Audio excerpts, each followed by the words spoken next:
Good morning, good afternoon, and good evening, everyone. Welcome back to the fight room for Anthony Joshua versus Kristian Prenga. Obviously, off the back of Tyson Fury's win, it was a win. You wouldn't think that way from the way people have reacted against Mariusz Wach in Thailand. If AJ wins this one, we finally get to find out if we're setting up what could be a massive, massive fight for British boxing and global boxing, apparently. Yeah, I'm intrigued to see how he goes tonight, especially after the crash, all the things he's been through. And I'm excited to see what Team Usyk has done with him. I'm excited to see if he's in there with Prenga for long enough to see if he's been working on anything specific. Yeah, I think Fury is there tonight. But I wanted to get on because Kelly and Agiarco are fighting, and I can't believe they're not the co-main. I think that Hamza Shiraz and yet another ridiculous defense. It was a ridiculous fight for a vacant belt. Now a ridiculous defense. I can't understand how it's the co-main. I do, of course, I understand why it is, but in reality, it should be Kelly Agiarco. Yeah, I'm pretty tired. I've only had like 4 hours sleep, but I'm ready to go.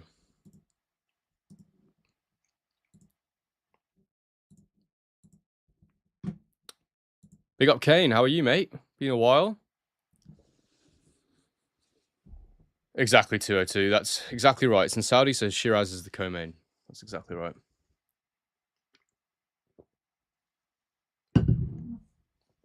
Back at it again, indeed, Riyadh.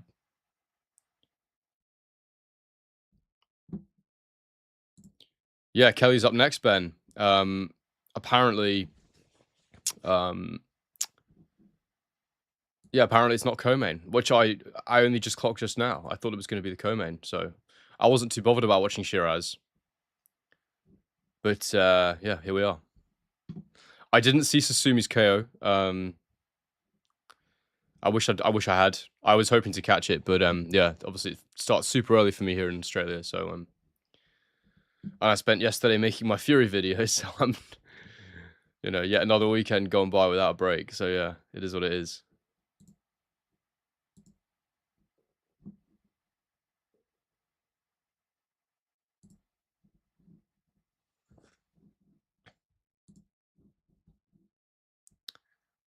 Eddie's saying that they still need confirmation of where AJ Fury will be if indeed AJ gets through tonight.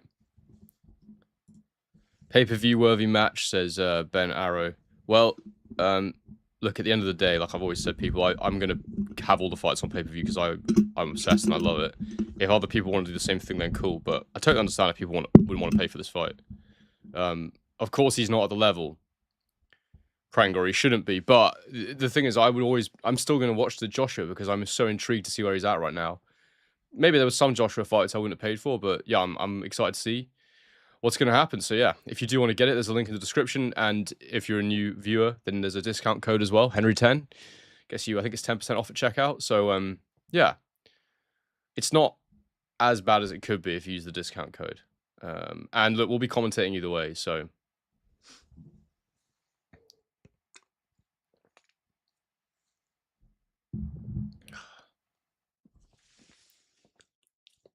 could I shout out the beautiful people of Stockbridge?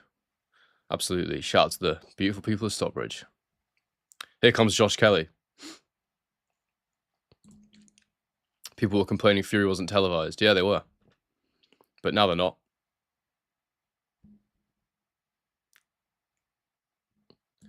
Yeah, it's a good point. I think obviously Netflix have paid for that to have it as part of their thing. But yeah, I don't know.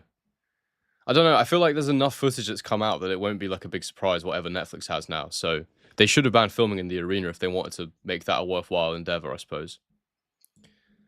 Sharp Caladore, big up. Kelly has some of the best boxing skills in the division. His chin seems very suspect, though. Yeah, for me, it was always his gas tank, his ability to maintain a pace. Shout out the beautiful people of Reading. Yeah, it was always a pacing issue with Kelly. Crazy X-Man, hey man, how you doing? Hope you'll have fun. Hopefully get back for the AJ fight. Yeah, nice. We'll see you then. Plot Monkey, yep, that's true. You thought the Fury video was good? I appreciate that, mate. Yeah, it did quite well, actually. It's been a good week actually. That and the I mean, it's boxing's so funny because you just have these periods where there's nothing, and then suddenly you get a massive influx of stuff all in the same weekend, which is what's happening right now. And you guys will have seen that short I did as well, potentially about Usyk and Fury when he said, don't be afraid, I won't leave you alone. Big up, welcome to Squad Tier Raindrop Reflection. Great to have you as a member. Good morning from Melbourne. Right back at you, Matthew. Right back at you.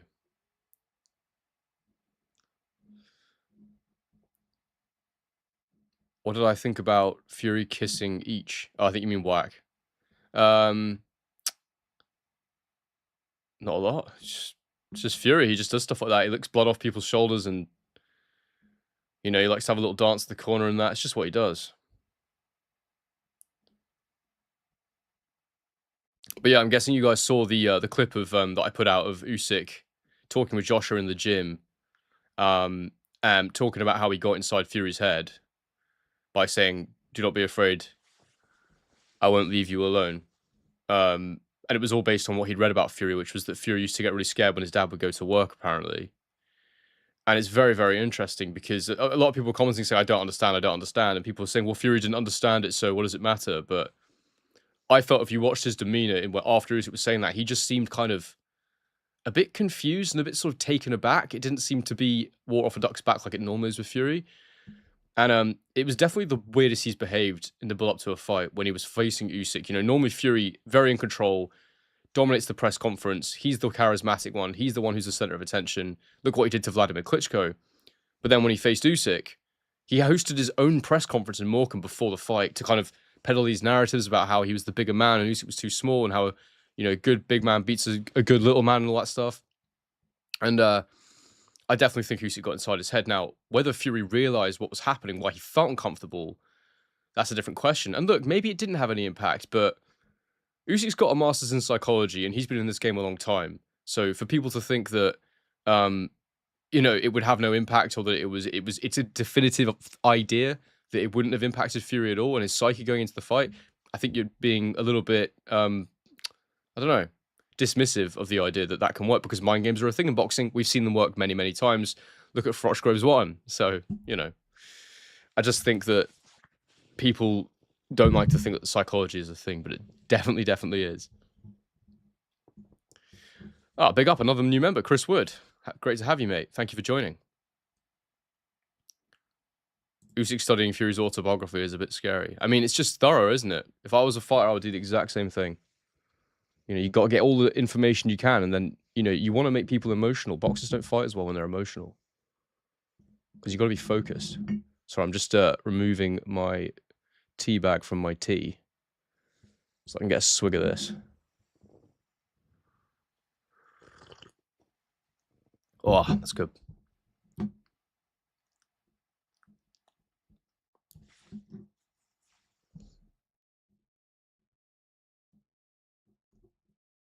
Plot Monkey says, the clip was awesome. I never really understood what Usyk meant exactly. Well, to summarize it so everyone who didn't get it can understand it, basically Usyk's saying that he read in the book that Fury was afraid when his dad went to work. He didn't like being left alone. And then that he noticed around fight weeks in life in general, Joshua said he also noticed this when he watched Fury's documentary. He always has to have a show. He has to be the center of attention. He needs noise. He needs people around him. He needs atmosphere.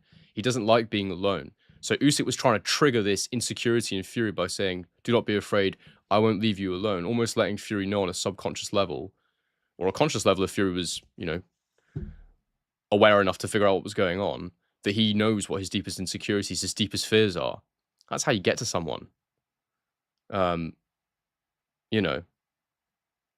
like telling a person who's really insecure about their looks, don't worry, you look nice today.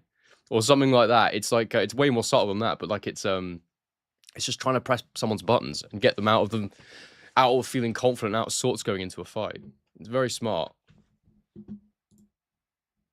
And, it's the art of war. You look for every advantage you can get. So people saying that Usyk's a bad guy for it. I don't think he's a bad guy for it. Yeah.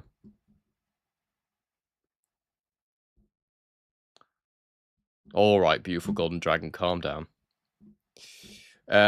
Hello, Henry. How you doing? I'm very good, mate. How are you? Good to see you. I know it seems weird that I know who this person is, but I do. The event is pay-per-view. There's a link in the description, and Henry 10 gets you 10% off. Josh Kelly's about to fight Agiarco. And look, if you can't afford it, guys, I'll be live streaming, so don't worry. Oh, that's a good cupper. Very, very good cupper.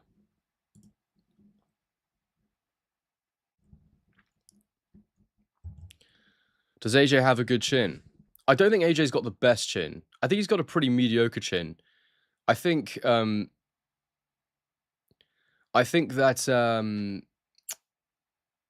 AJ's powers of recovery are worse than his chin, if that makes sense. Like, I think his chin is probably comparable to Fury's chin, but Fury recovers really fast after he gets knocked down, whereas Joshua doesn't. That's the thing. When he gets hit, he kind of stays hit for a period of time. So I think that's the issue with AJ. Henry, because you're allowed to show footage, will you still get copyrighted if you show the fight? Yeah, I can't show footage until after the fight's been and gone. Definitely couldn't broadcast it live for free. Kind of avoid the point of things. And it's only for DAZN that I'm allowed to do that.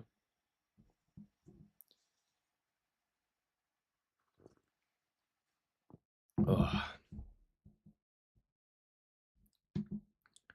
Piggle Hisaki, what a name. Henry found out about you after watching your collab with Evie. Love your content, bud. Keep it coming. Thanks, mate. Yeah, I enjoyed doing that. That was like the start of the year. But yeah, no, I hope Evie gets his channel back soon. I know he's posting sporadically, but obviously he got demonetized, so he's one of the best channels, so hopefully he can get back to it soon enough, because the space is definitely less good without him. Well, I need to tighten this microphone. Anyway, whatever. Yeah. Raindrop says, nah, AJ's physical chin is fine, but he panics when he takes a big hit. Not a glass jaw, a glass mentality. I don't think it's mentality, mate. I just think it's recovery time. You can see he always tries his best to get up and get back into a fight. I think he's got a very solid mentality. Yeah, 202. Evie got demonetized earlier this year. He posted about it. Some kind of YouTube rule around him repurposing other people's content too much without it being transformative. So you got to be really careful, people. I think the mistake he probably made was just posting long stretches of footage without enough commentary. And also, he doesn't show his face like me, which makes it harder too. So he might have to start showing his face. Yeah, it's a difficult one. What do you think of Boxing Philosophy Channel? He seems quite intellectual. I don't know who that is. I'll have to have a look at some point. But yeah, I don't. I'll dip into other channels here and there, but as I've said before, I generally avoid other people's content just so I stay objective. But yeah, I'll dip in and out from time to time. All right, here we go. This fight's about to start, so let me just get ready. Clock ready.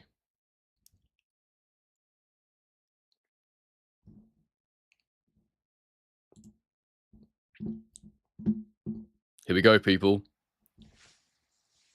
Quite intrigued to watch this. I remember when Agiarco signed for Second to None Sports when he turned pro. And we're underway in round number 1. Let's see what we got. Agiarco straight onto the front foot. Kelly with that sort of mummy stance where his both hands are sort of extended in front of him. Kelly on the back foot. Foot feints. Agiarco feinting with the lead hand. Showing the shoulders. Trying to create some feeling of indecision in Kelly. Kelly bouncing in and out. A little jab to the body. Just missing there for Kelly, I believe. Kelly up on his toes early. Body jab lands for Agiarco. First solid punch of the fight. But it's a... Oh, left hook for Agiarco lands. A lead left hook as he steps in. I think Kelly just caught him with a jab as well. Agiarco pivoted out after that. Double jab right hand from Kelly. I think the right hand just missed. Kelly's really up on his toes here, bouncing. Just bouncing, bouncing, bouncing on the spot. Feels like an amateur fight almost, the start these two have made. Very light on their feet. Oh, Agiarco steps in, misses with the overhand right. I think Kelly just caught him with a little short right hook as he exited backwards. Double jab, right hand from Agiarco, missing, and they clinch.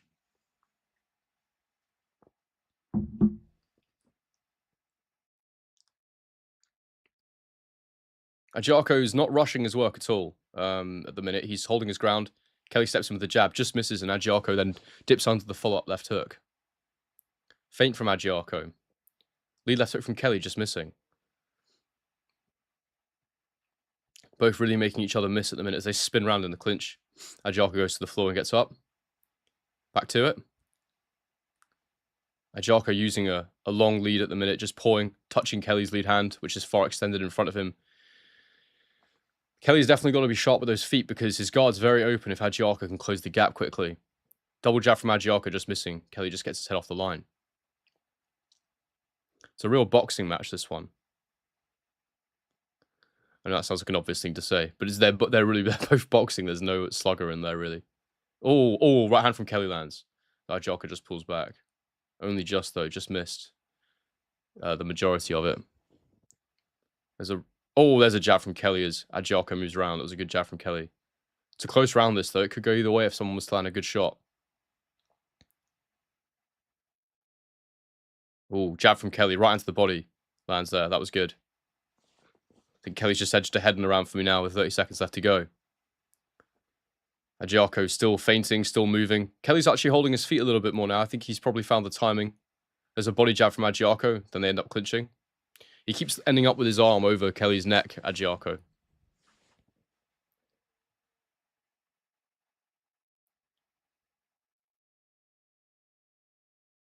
One, two missing from Agiaco wildly. They clinch. Kelly hits into the back of the head there in the clinch. The referee warns him for it. End of the round. I think round one, I'm going to go to Kelly. It was a very close round. Not a lot in it, but I just felt Kelly just slightly landed the cleaner shots, which is how you score a boxing match. Round two coming up next. How's it going, Quentin? I'm good, thank you. Is Caballero going to fight Klitschko? I heard a rumor about that a while ago, but I've not heard anything since. You were a bit early not complaining, though. Early for what? Oh, for my live. Yeah. I wanted to watch Kelly Agiaco, and also I got woken up, so... Henry, I think your channel is absolutely superb. Thanks for your analysis. I was just wondering who you are. Are you a journalist? Can I read anything you've written? Do you do this full time? I'm not a journalist. I do not do this full time. And I'm just a guy called Henry who studies boxing a lot, really enjoys it. I train. I'm not that as relevant. And I just love the sport. Round two's underway.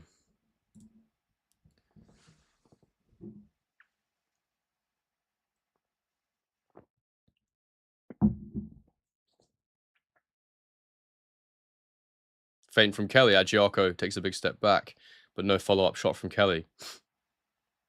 Jab from Kelly to the body. The thing is, at the minute, and they say a feint is a look into the future. When there's a body jab from Agiaco in reply, and then he misses the second one, Kelly missing the right hand. When you feint, you see a reaction. You try and anticipate that reaction in the future. Oh, there's a left hook to the body from Kelly, just misses the right hook upstairs. There's a lead hand from Agiaco that lands as Kelly steps in, though. Lead jab, really. You see that feint, and if they're stepping backwards, you're going to have to be patient. Because unless you're going to really commit and go through the motions, it's really hard to press someone that's just stepping straight back.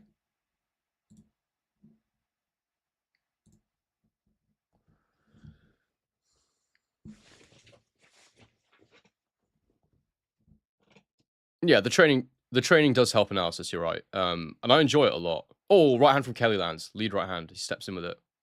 But Agiaco rolled with that.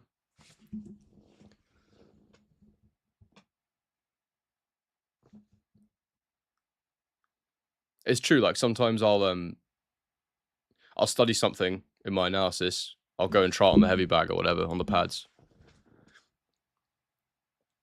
Just try and figure out how it works. Not that I'm great, but I like it. And I've been doing a lot of physical rehabilitation for the last 8 months to try and get right, so I can do more stuff like that on the channel. I wouldn't mind doing a train like a pro series. I've talked about that for a while. Even though I'm 35 now, I'm never going to do anything with it. Jab upstairs from Kelly, nice. But it would just be for fun and for to experience something new, I guess. See how hard I can push myself. But yeah, I've got to get my body right, and it's also very time consuming, and I've got a job alongside this, so it's difficult. Right into the body from Agiaco, lands.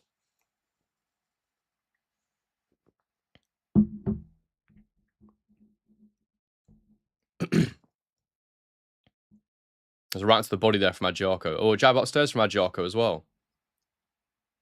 Another jab from Adjiarko, but Kelly moves with it. Pulls his head back. Kelly's walking him down with his hands down at the minute.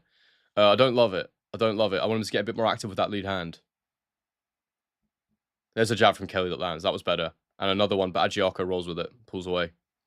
Moving on the outside. Kelly on the front foot now, which is interesting. Body jab from Adjiarko lands. Oh, lead hook from Kelly lands. Lovely. A second hook, I think, only half landed. And then a right hand. He goes for a combination. Adjiarko up on the ropes.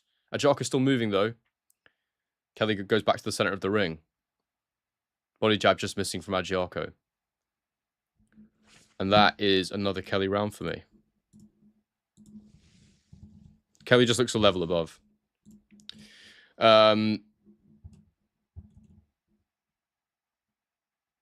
Do I plan some more documentaries? Absolutely. I was going to do something in Sydney for this American-Australian card, but it's probably best that I didn't in the end, really, when you think about it.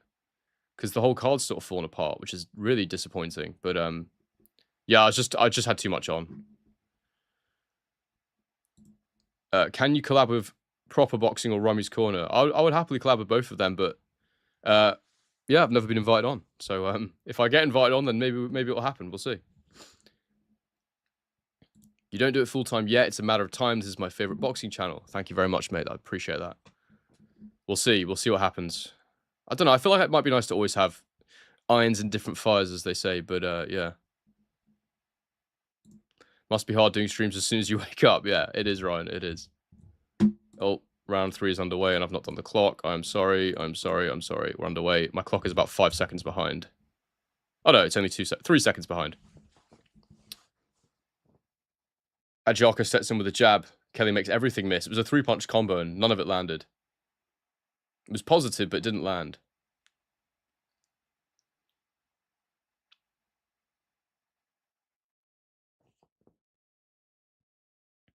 Lead hook from Adjiarko misses. Kelly's just really good at making those small adjustments. I feel like he's got so much more economical as he's got older with his work.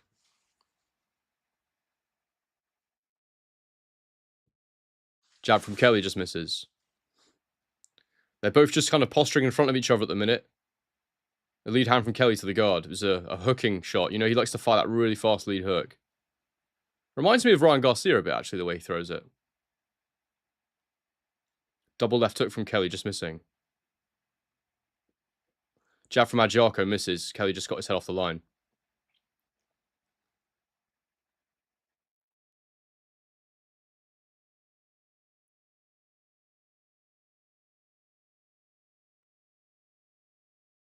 $35 down. I thought you were like 28, says Guac on YouTube. I think that's how you say it. Thanks, man. That's very nice of you to say. Yeah, I've always looked quite young for my age. There's a right hook from Kelly that lands off a left hook. It's not a high pace, this fight. I think Adjiarko needs to set a much higher pace if he wants a chance of winning this. Left hook to the body. This is all on Kelly's terms right now. This is exactly the sort of fight Kelly likes.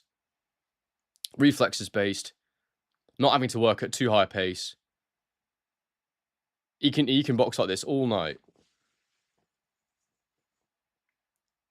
There's a lead hook from Kelly that lands as Adjiarko bounces back. Oh, and then there's a lovely lead hand from Josh Kelly that lands. And 3 hooks. I think the last one got through at the end there.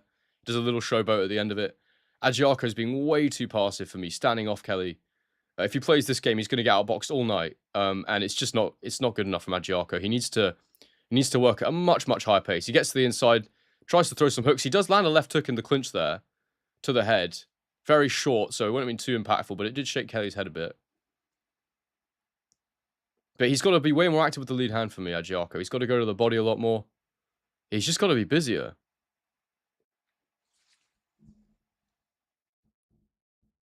Big up, Matt, in the chat. There's a right hand from Kelly that lands. So I'll read that at the end of the round. There's only 17 seconds left. Jab from Kelly lands. Lead hook from Kelly lands again. He's varying it very nicely because what's happening is he's jabbing. Adjiarko's moving his head to get away from it, and then on the second shot, rather than jabbing again, he's throwing a lead hook. So the movement of the head is negated by that lead hook. Or should I say that he actually lands on it because he's anticipating another jab. It's very, very good variation from Kelly. And it's another round for Kelly. Easy to score so far for me. Round 4 coming up next. Is my footage, is my stream jumpy at all, guys, or is it all right? Because I feel like I basically my camera's 4K, but I wasn't actually streaming 4K before. I was doing 1080p, so I'm not sure if it's slowed it down a bit. So if it has, let me know, and I'll maybe change it at some point. Because I don't want to make the stream bad to watch. I'm the same age as Prenga, exactly. Exactly. I'm only a year younger than Fury and AJ. Is that right? Are they 36? Stream's all right. Okay, good. Stream hasn't jumped. Excellent. That's good news. Thanks, guys. Round 4 coming up next. Guys, if you want to get this pay-per-view, there's a link in the description, and Henry 10 gets you a discount at checkout if you want to watch this fight with me. Oh, as long as it works at 1080, Plot Monkey, I'm fine with that. Oh, my clock is almost perfectly synced. That's very satisfying. Nah, but oh, there's a body jab from Adjarko. Nah, but I am at output. Oh, there's a jab from Adjarko that lands clean to Kelly's head. Kelly replies with his own jab that Adjarko pulls back from. I think Adjarko needs to double up that jab a bit. He needs to load up on it less as well, I think. Like, vary the power of the jab.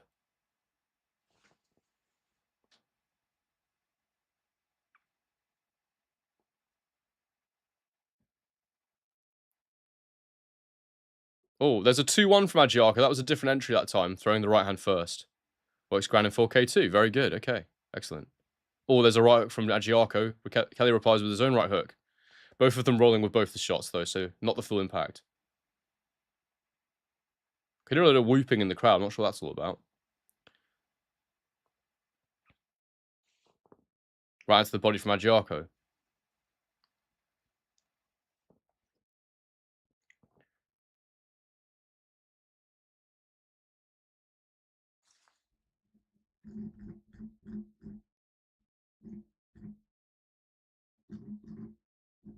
Yeah, sorry, Matt. You were saying you're at a wedding, mate. That's a huge commitment. Big up. Good to have you on. Enjoy the wedding, mate. Stream is lagging a bit. Okay. Well, I don't know if that's a universal experience or just you. I'm not sure, mate.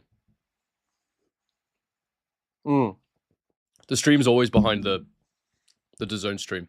It's just the way YouTube works. I've had people check it for me before, and it's just it. There's nothing I can do about it. Jab from Kelly, just Adjarko pulls back from it. There's a jab from Kelly that lands again. Body jab from Kelly. Body jab from Adjarko, just missing.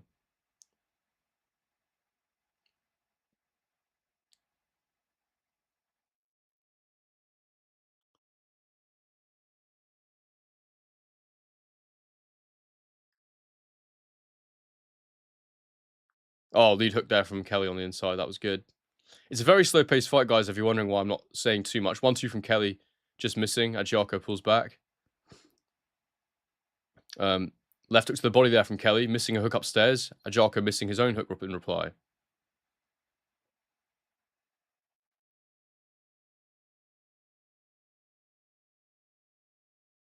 Issa's in Marseille. Very bloody nice. What kind of tea am I drinking? Just English breakfast, mate. Nothing fancy this morning. I didn't want to use the coffee machine because I'm worried about waking up my girlfriend, so... Because our bedroom's right by the kitchen. Another Kelly round. It's just a very slow pace. There's not loads happening. Yeah, it's not the most exciting fight, to be honest. But Kelly doesn't have to do more than this. He'll want to get through this and get his yeah. What was I trying to say? Sorry, I just completely lost my train of thought. Kelly, he just keep taking over. He wants these unifications. So the big fights. This is the kind of fight that's a banana skin. So, in my opinion, you just get through it. By the way, if anyone new's watching, do subscribe.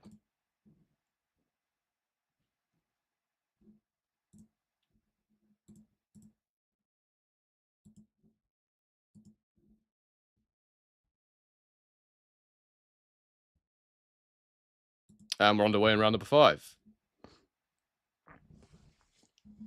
It's just a shitty coffee machine, just one of those Nespresso free ones. Milk, no milk for me, just because I don't do lactose.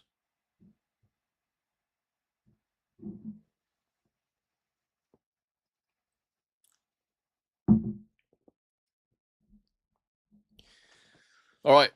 Same look again. I mean, look, Kelly doesn't have to change anything. He's banking around. Oh, there's a nice uppercut on the inside there from Kelly. Oh, and a right hook. Oh, he's going through the gears here, Kelly. He's pressing him. Hooks. Oh, and a big uppercut on the inside as well, and a left hook to the head. Adjiarko's rolling with a lot of it, though. He doesn't look particularly hurt, but I definitely think Kelly got to him there. It was a good explosive moment to start the round. And I think Kelly's comfortable now.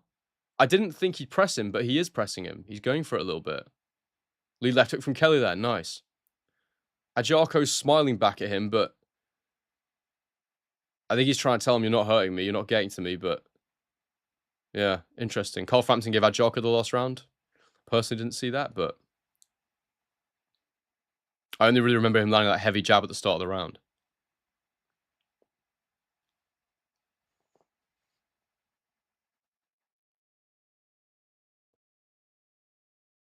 One, two from Keevan just missing, and then a right hand from Kelly landing in reply.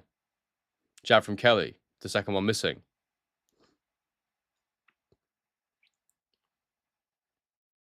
Josh Kelly looks... Oh, there's a right hand to the body as well. Adjiarko... Oh, there's a lead right... Oh, there's a lead right hand from Adjiarko and then a left hook. I thought Kelly was hurt there for a second, but he shakes his head.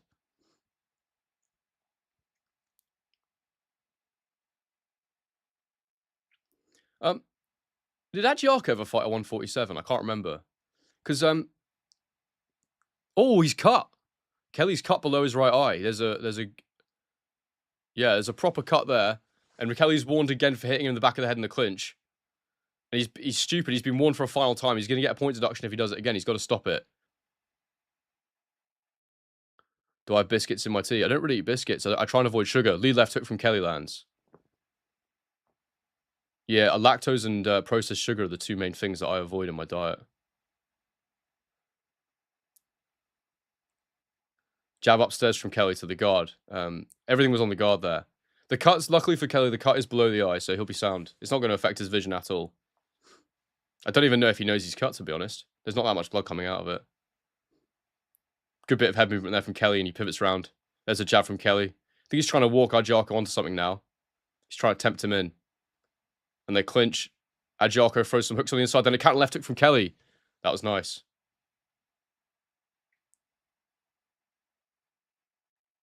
Yeah, all right.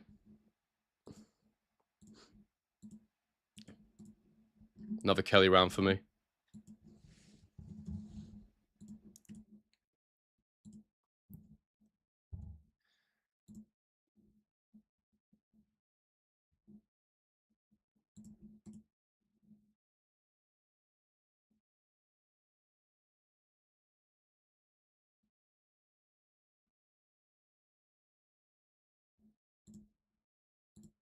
Huh. I'm getting messages from YouTube saying my stream bitrate's too low. You guys not having any issues, are you?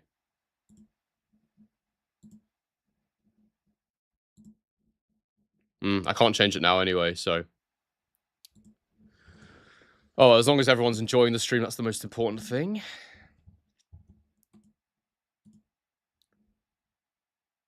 Adam Booth telling Kelly to forget it, do your job, basically, which I think is about the cut, or maybe about the shots to the back of the head. I'm not sure. Maybe not getting involved in a scrappier fight, which is what Adjiarko tried to force in the end of the round there. Lee left hook. Still no issues. Thank you, 202. Appreciate that, mate. Leo Tang is the future AJ. I don't know about that, mate. What do people think? I've not watched too much Leo Tang. Right into the body there for Adjiarko lands.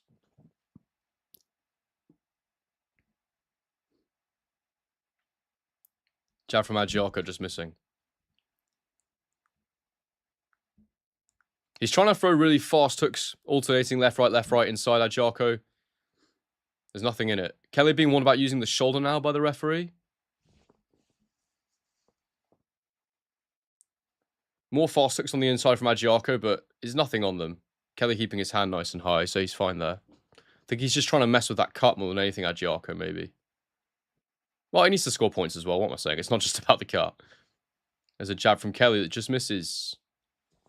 It's hard to know with Kelly's jab whether it lands a lot of the time because it's so fast, and Adjiarko is moving his head with it. That one just missing. There's a jab from Kelly. And he followed up with a three-punch combo. I think the left hook at the end did just catch Adjiarko. Adjiarko trying to come on the front foot here. He's walking towards Kelly, walking into the pocket, gets his foot close. The problem is he's not feinting. He's getting his foot there, but he's throwing the shot and Kelly's reading it and getting his head off the line. I think he needs to feint when he's a bit closer, Adjiako, and then step in. He's got to pull the head movement from Kelly first, then do something. Because he's really struggling. Feint from Kelly makes Adjiako sort of stumble backwards. Eddie Hearn looking very relaxed ringside. He's not worried about this one at all.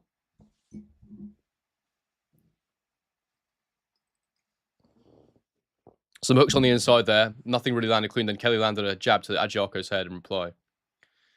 He just sort of fell off balance a little bit, though. Yeah, the cut's fine. The cut will not impact this fight, in my opinion.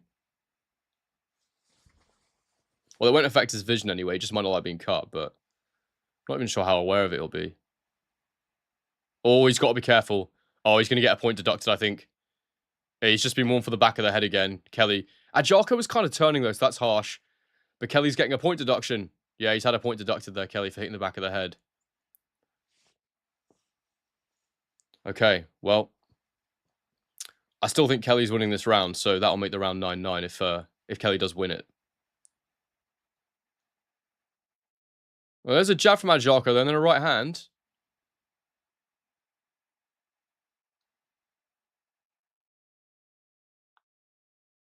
Right into the body from Adjiako lands as well there.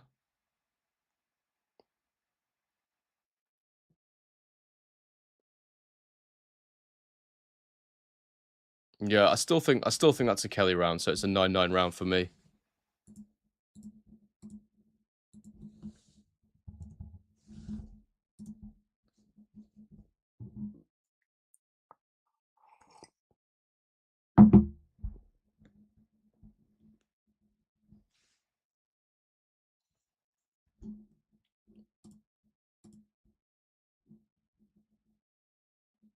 And the booth telling him he shouldn't be anywhere near you.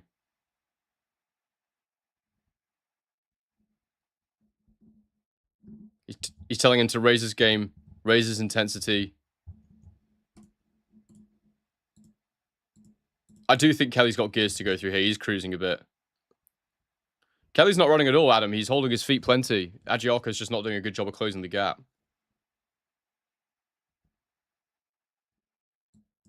Yeah, a little bit dirty, but not too crazy.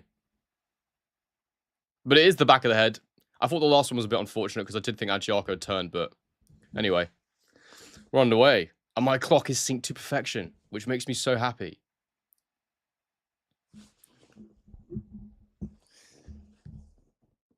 The bane of my existence, I always describe it as that clock. One day I'll have a little guy sat next to me who does the clock for me. That'd be class.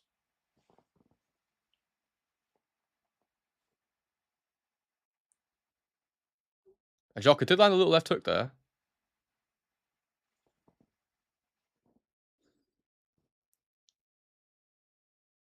Oh, there's a lead hook from Kelly, though, as Adjiako steps in. I think Kelly's got another cut. Or is that the same one? No, yeah, it's under the right eye again as well. There's a right hook from Kelly. I don't know how these cuts are happening. It must be in the clinch when Adjiako's kind of roughing him up and throwing those really fast, short hooks. But there's a cut under each of his eyes now. Usyk sat ringside next to Rick Reno. Oh, guys, by the way, I need to plug my friend Craig's boxing blog. Oh, there's a right hook from Kelly. That was nice. Contaminated Food for Thought. Craig Scott. Guys, you got to go and subscribe to it. It's so good. He's absolutely hilarious. When this fight's done, I'll find a link for it and put it in the chat. Do any of you read Craig Scott's stuff? He used to do it. He came back recently. Lead hook from Kelly. And he just takes the piss out of everyone, but he also writes in quite a serious way as well. He's very good at balancing the humor with the emotion and the intensity of the sport. Fantastic writer. So yeah, if you guys want to go and have a good blog to read, a good funny thing to have a look at each week, Contaminated Food for Thought by Craig Scott is absolutely brilliant. Am I winning? I don't know, mate. Depends what day you ask me. Sometimes it feels like I'm winning. Sometimes it feels like I'm bloody knackered. I don't know. Yeah, I guess I'm doing pretty good. But what, you know that clip of Noel Gallagher where he's listing off all the stuff he's got, and he goes, is it enough? No, I want more. That's how I feel about YouTube these days. It's like, yes, I'm pleased with what I've done so far, but Just feel like there's so many levels to go to still.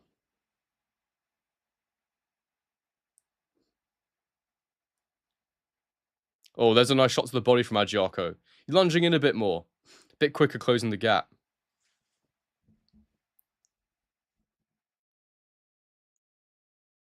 Oh, left hand from Adjiarko. Kelly lands a jab.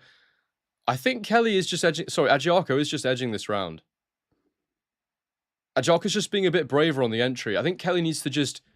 needs to be sharp with the feet. He needs to draw him and then counter. Adjiarko's pressing a lot harder.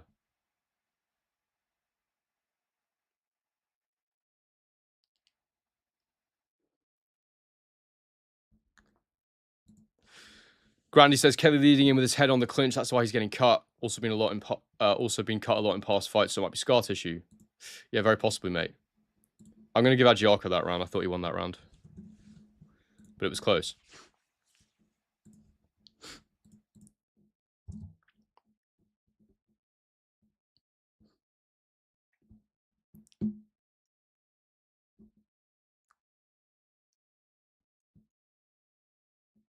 Look what's landing, commentator are off. Try my best.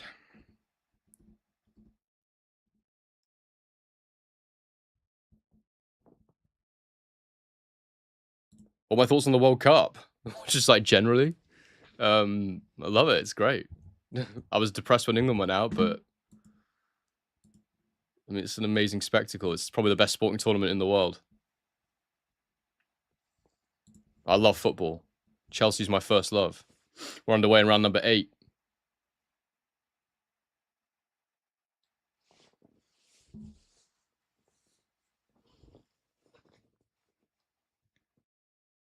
Lead hook from Kelly as Adjiarko steps in. Body jab from Kelly.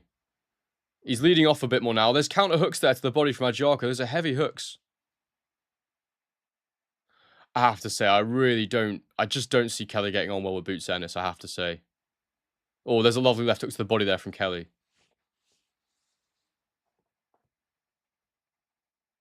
Jab misses from Kelly and they clinch.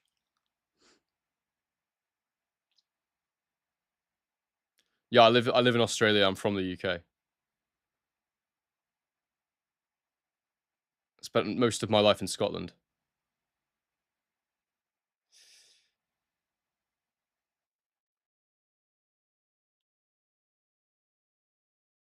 Oh, there's a jab that lands for Adjiarko. Good shot. Adjiarko lunges in. There's a little right hook inside from Kelly. Adjiarko's being warned for...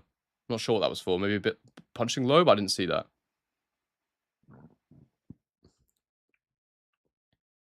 Jab from Kelly lands.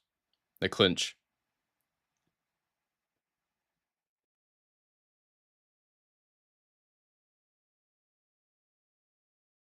Did you support Chelsea back when they were not very good and had no money? I'm not quite old enough. I mean, I did support them, yeah, but it was like I didn't really follow it fully. Like, my dad's a Chelsea fan, so I've always been a Chelsea fan, but I only really started following them when I was probably like 14, 15, 16, which was like just when Abramovich took over, coincidentally. There's some hooks there. I thought Adjiarko landed in that exchange.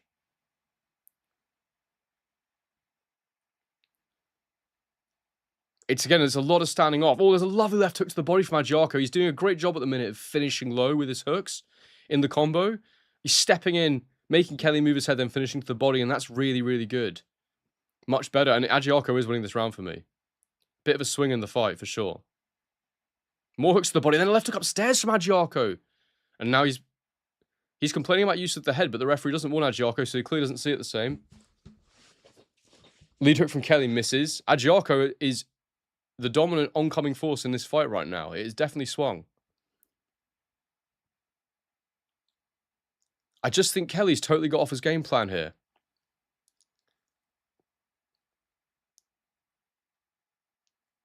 Right hand misses for Adjiarko. Double jab from Kelly. He misses the follow-up punches. Kelly's punches have slowed a bit. I'm giving that round to Adjiarko. I think that's like probably the best round of the fight so far for Adjiarko. It's getting closer.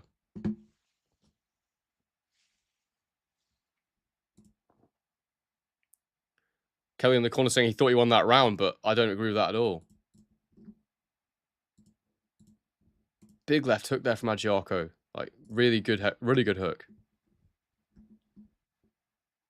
Guys, if you want to get this pay-per-view on DAZN, make sure you hit the link in the description. Use Henry10 for the discount at checkout. And if you don't want to get it, we'll be here all the way through, so don't worry. And make sure you subscribe to the channel if you're a new viewer.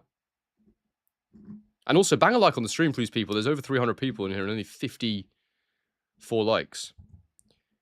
Great to see you at 35k subs, 40k before the end of the year, hopefully. Yes, we should do that. Yeah. That would be on track with my channel's usual growth. Possibly a bit more than that. We're underway around number 9. Yeah, we should go over 40 before the end of the year. I don't think we'll do 50, which would be 50 would be mega before the end of the year, but I don't think that will happen. We would need maybe if AJ Fury happens, maybe, but we'll see. Also, I'm traveling for a lot of the big fights that are coming up, so I'll do my best to cover everything as usual, but it's hard. There's a right uppercut on the inside from Kelly, and then he landed a right hook as Agiaco pulled out.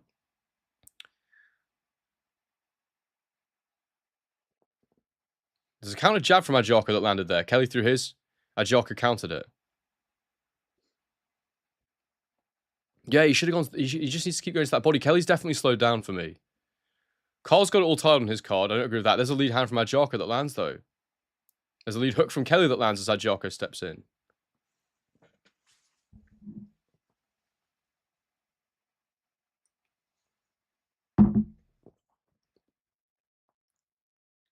Right into the body for Agiaco lands. Kelly is not reacting as fast as he was. Oh, left hook to the body from Agiaco again. As I say, doing a great job of getting in close and ripping that left hook to the body. Oh, there's a right hand from Agiaco. He feinted low, landed a straight right to the head. Agiaco absolutely in the ascendancy right now. He's found his range. He's found his timing. He's outboxing Kelly right now. Kelly is really, really struggling. There's a left hook to the body from Kelly that lands as Agiaco pulls back. But Kelly, it was the end of a combination of punches, but Kelly's not fainting. Agiaco complaining about a low blow. The referee calls time. I want to see if that actually was landed.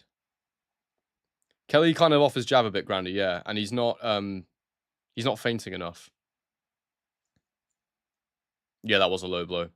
It definitely was low. Fair play. Don't look like there was much on it, but it was low. Oh, hooks on the inside from Agiaco. Again, it's a bit scrappy. Not super clean, but some of it landed.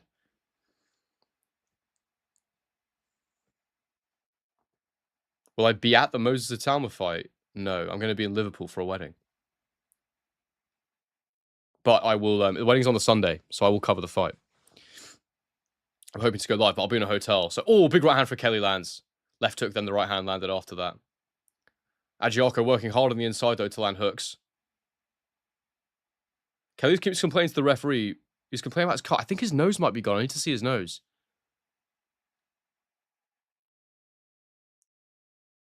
Kelly missing the lead hand. Has Kelly's nose cut as well? Oh. Both landing, throwing hooks, but they were both too close, so they kind of clashed. So Kelly's cut under both eyes and his nose now. Crazy.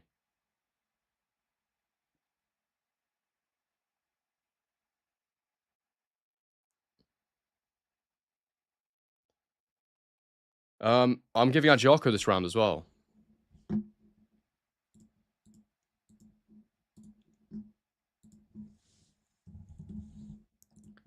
So I've now got Kelly a single or 2 rounds ahead. It's very close.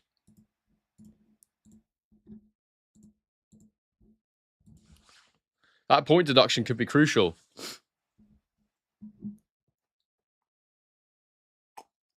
My gosh, Kelly's got 2 cuts under his eyes, a cut on his nose, and another cut to the side of his left eye now as well. So he's cut to bits. Round 10 coming up next. Agiaco ahead on Angel Halo's card. Grandy's getting annoyed by Kelly.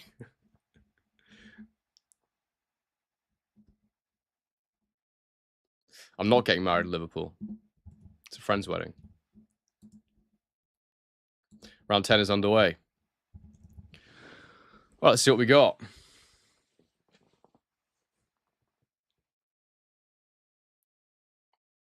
Oh, the nose is bleeding badly of Josh Kelly here. Really badly. He is cut. He is a bloody mess right now, facially. God, this is really, really... That was a right uppercut from Kelly, then a left hook. He's got to go for it this round a bit because, you know, for me, he is ahead, but, like, as it stands, there's every chance he could lose it on the cards. He's really got to win this round. Oh, big left hook from Kelly as they break. That was good. But Ajarko's got a good chin, it seems. He took it really well. No dramas at all.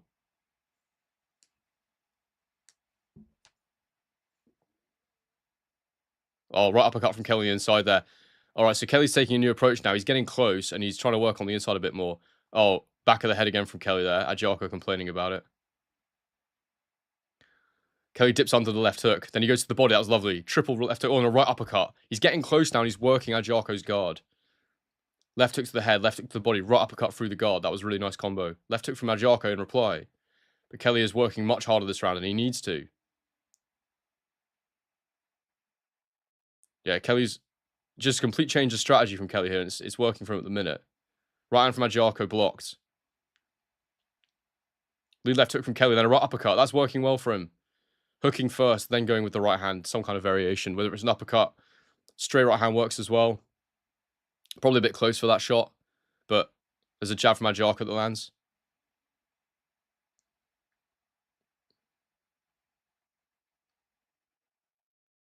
Lead left hook from Kelly lands. That was nice. Right uppercut from Kelly. He's got to be careful not to pull Ajarko's head down, though. He had his left hand behind Ajarko's head. Yeah, it was touch and go. Lead left hook from Ajarko is blocked by Kelly. A right hand just sneaks through the guard from Ajarko. Right uppercut through the guard again from Kelly. It's working from that shot right now. It's good. Ajarko missing a lead left hook right hand completely. All fresh air there. Jabs from Ajarko missing. Kelly dancing backwards. Kelly's talking to him at the minute. I don't know what he's saying. Lead left hook just missing from Kelly.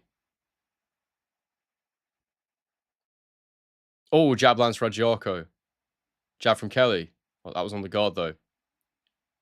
18 seconds to go in the round. Kelly needs to keep working. He's having a rest here. Oh, there's a lead left hook from Ajarko.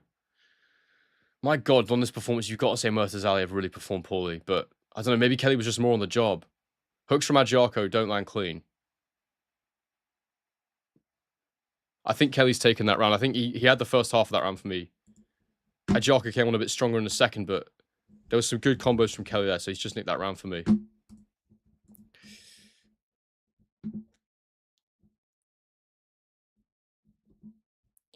Do smash a like on the video, please, guys. Subscribe if you're new. And if you want to watch this fight with me, link in the description for DAZN. It helps to support the channel as well if you buy it for using my link. And Henry 10 at checkout gets you a 10% discount as well. Otherwise, no stress. We're covering the whole card, so you can watch it here with me. I will cover it for you.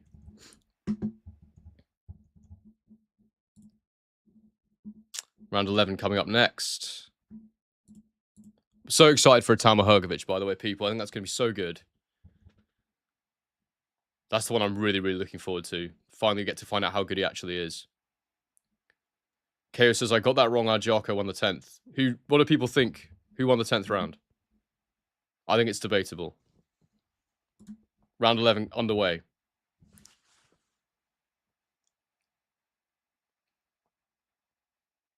Oh, there's a right hook from Kelly there. Counter right hand. Double jab from Kelly. He's trying to start the round fast again. If you guys remember what he did against Murtazalia was he moved a lot for the first couple of minutes of each round, and he'd try and dominate the last part of the round.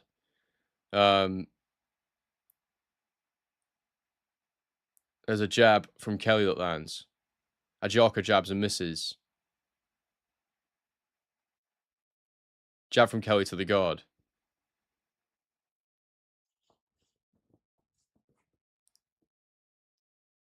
Clinch. Oh, right hook from Kelly lands. That was lovely on the inside. There's a left hook at half landed for Ajarko, and Kelly just countered with his own right hook. Left hook from Kelly again, just missing there. I think Adjarko landed a little short right hand just before that. Right uppercut from Kelly. And then another one. The uppercut is money for Kelly right now. And then a right hook around the guard. The gum shields come out. I think Kelly's complains to the referee about the head of Adjarko. I don't think anything's happening. Adam Smith's asking what's happening here. I think he's just getting the gum shield put back in. Kelly's blood is Kelly's nose, is pouring with blood.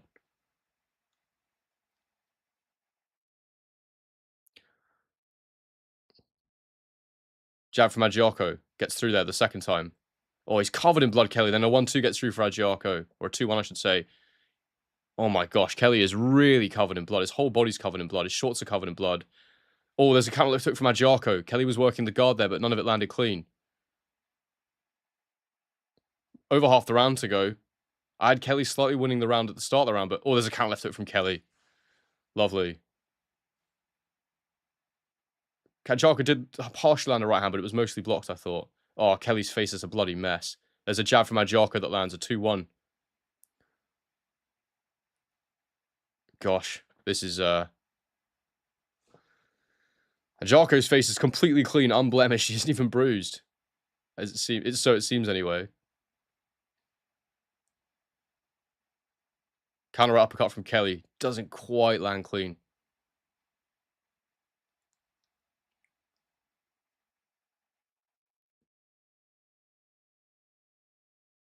Adjarko missing a right hand. They clinch. Jab from Kelly lands. Uppercut from Kelly to the body. The right hook around the side of the head and the clinch there. Twice.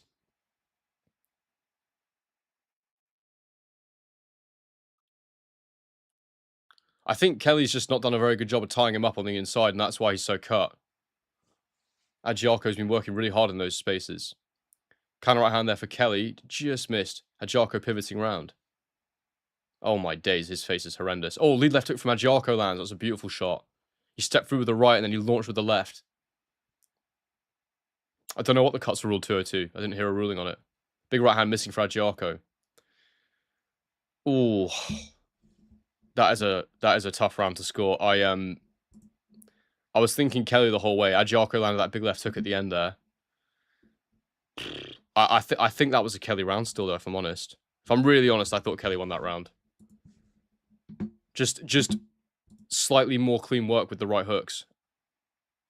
But Adjarko had his moments too, of course. I just think Kelly slightly edged that round.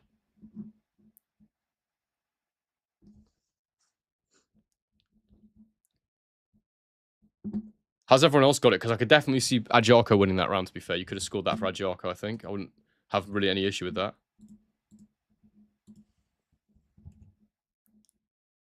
How's everyone scoring this, people? Henry, you have the best boxing channel. Thank you very much. I'm glad you think so. Kane thinks Adjarko won that round. Round 12 coming up. They're touching gloves in the middle of the ring. I'm underway. Oh. A left hook to start the round for Adjarko. A backhand and a left hook. On my card, Adjarko needs a knockout.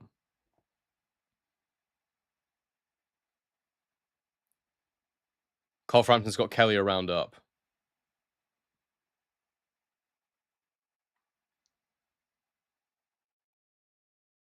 I'm just trying to count the clean shots that land, you know? I'm not paying attention to the fan zone's got it 106, 102 Kelly, exactly the same as me. So that's interesting. Counter right uppercut from Kelly. Yeah, the blood of Kelly makes it look way worse, but if you actually count scoring shots, which is what I try and do, this is what I've landed on. Jab for Kelly just lands there.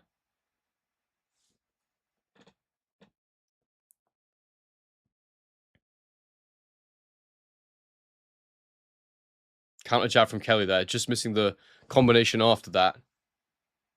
Hooks from Adjarko missing, Kelly just dips under them. They clinch.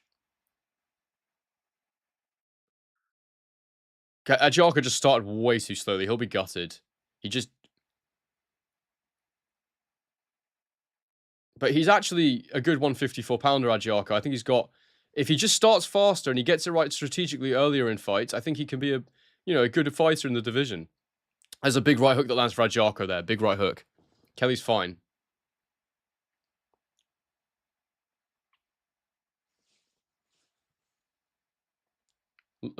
Clinching. There was kind of little short hooks on the inside. I wouldn't score any of them, really.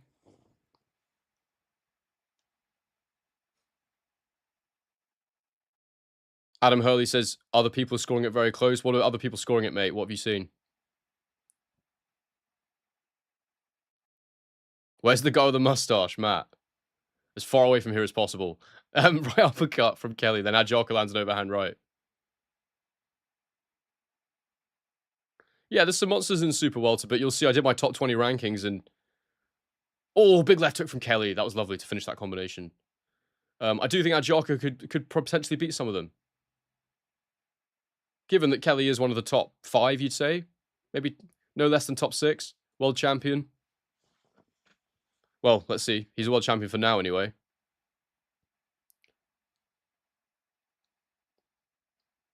Adjaka's still really struggling in the first phase to land. Oh, the referee's gone in to clinch them, and Adjaka's not heard it. Break them, sorry, the clinch. The round's about to end. Right hand from Adjaka does land. I think that's Adjaka's round. Oh my god, Kelly's face is absolutely horrendous. They embrace.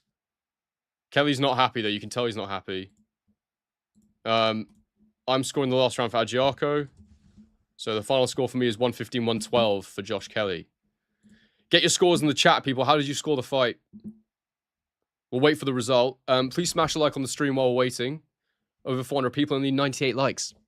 So it'd be great to get some more on there. Subscribe if you're new. And if you want to get this fight by the main event, Joshua Prenga, click the link in the description. It's Henry10 at checkout to get your 10% discount if you're a new viewer.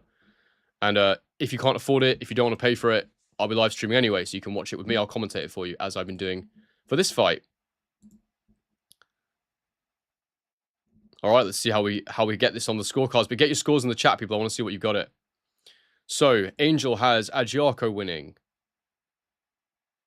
The casual expert is at 7-5. 7-5 for who, mate? Joyful's got it 115-115 a draw. Johnny's got it 7-5 Kelly. Philip's got it 115-113 Who is Fangs? Bomber's got it 7-5 Kelly. Cherry Bomber. How have you scored it, Adam? KO says Kelly had a fluke terrible win against Murtazaliev. Would be happy with a loss for him. I thought that was a close fight, but I did score it for Murtazaliev by about a point, I think. Raindrop's got it a draw. Casual Expert's got it for Kelly. John Reed's got it for Kelly. Kelly scrapes through belly, though, says Grandy. Jan's got it majority for Adjaka. KO's got it... Again, I don't know who Fang is. Chris has got it for Adjaka. John's got split decision draw.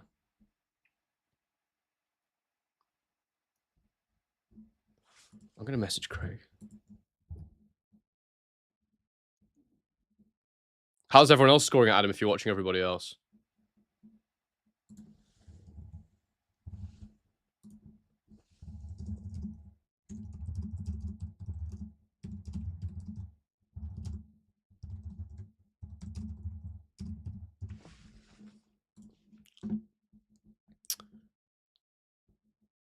Kane's got it 7-5 Kelly. Democracy's got it 114-113 Kelly. Most people seem to have just edged it for Kelly. All right, here we go. We're getting the result. I'll read it for you as I get it. All right, let's hear it.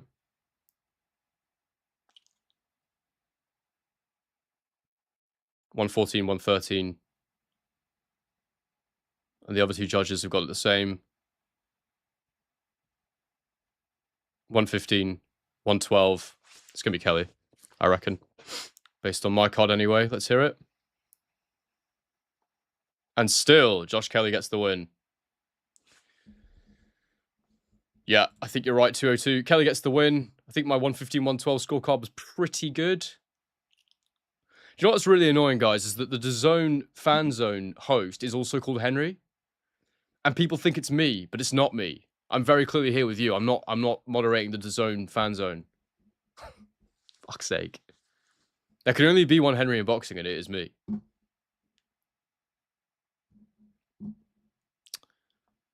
The right decision, says Cherry Bomber. I do agree with you. I think it's the right decision.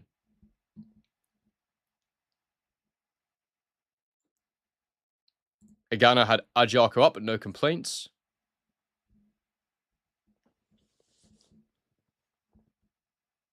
Mick says I breathe from my mouth, but my nose isn't broken.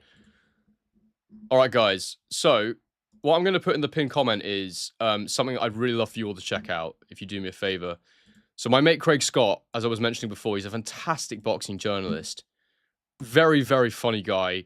Covers the sport beautifully well. He's such a good writer. I think he's still a stand-up comedian from time to time. And he combines that with a deep understanding of the sport. Covers the weekly stuff. Let me put it in the pinned comment. Please, if everyone could go and check that out, I would really appreciate it. I'm trying to pin it. There we go. Please go and check out that that pinned blog. Please subscribe to it. It's free. I think there's higher tiers if you want to support it. But Contaminated Food for Thought, Craig Scott, it's absolutely brilliant. He's a super talented writer, very funny man, follows the sport intimately, understands it, and he just strikes the right note between humor and seriousness. I think his blog last week was reviewing all of what's his name, Rick Reno's outfits to date. Very funny. So yeah, check it out. I hope you will enjoy it. Let me know if you like it. Butterbean says only creator has a scorecard. Legend. I think other people started doing it after I started doing it. Not that I innovated it or anything, but I have seen a couple here and there. But yeah, like there are some kicking about, but I do it every stream. Sometimes we don't score it if we want to just chat, but let's see what Kelly has to say.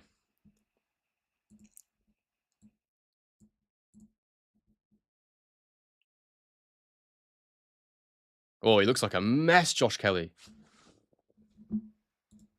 Look at his face. Hang on, let me show you this, guys.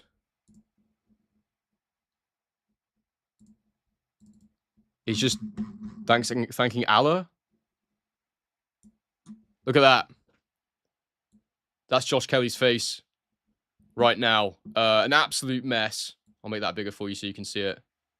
An absolute bloody mess there, Josh Kelly. Yeah. That's bad. A lot of cuts. It was definitely a difficult fight for him. He didn't perform that well. But yeah. Raindrop saying it's not that bad, but when it was bleeding, if you can imagine, he's got a cut. Left eye, right eye, nose, under both eyes as well. Yeah, it's a lot. It's a lot. The nose is pretty bad.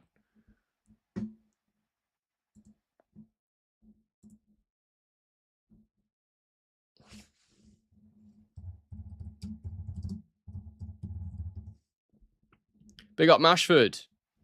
Hope you're well, man. Oh no, the most beautiful face in boxing, says Matthew. Guys, also do consider sending super chats and donating to the stream. Obviously, I'm not full-time, and it does help to support what I'm doing. So that's always welcome.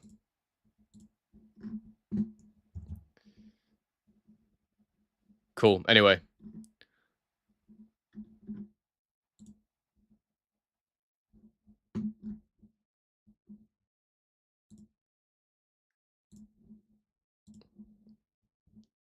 Kelly's saying that he knows he didn't look good tonight, but he believes the roughhouse tactics of Ajiako are to blame for that. Didn't think it was that bad, but I have to watch it back in slow-mo probably to see how bad it actually was. Or wasn't.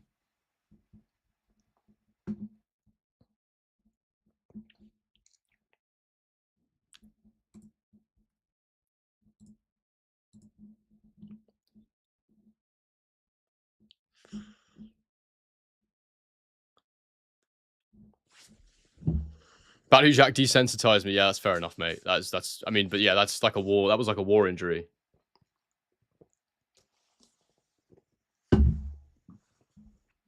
Who got in the main event? Do you know what's a better question, Mashford? Does anyone not have Anthony Joshua?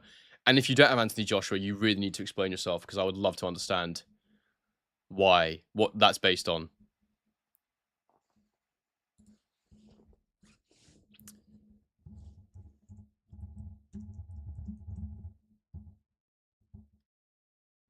Ajaka making no excuses. He said he lost.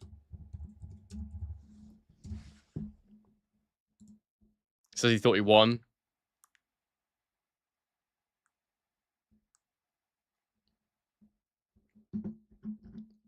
Just checking where this guy that Shiraz is fighting is from, so I can get my scorecard right. Germany. Okay, fine. Sachsenhuber. Man, they are really putting Shiraz in with some ridiculous fighters. 202. Shut up. Oh man, what a guy. Just making up pure rumors, chatting pure shit about who I am. You're just a problematic individual to have around.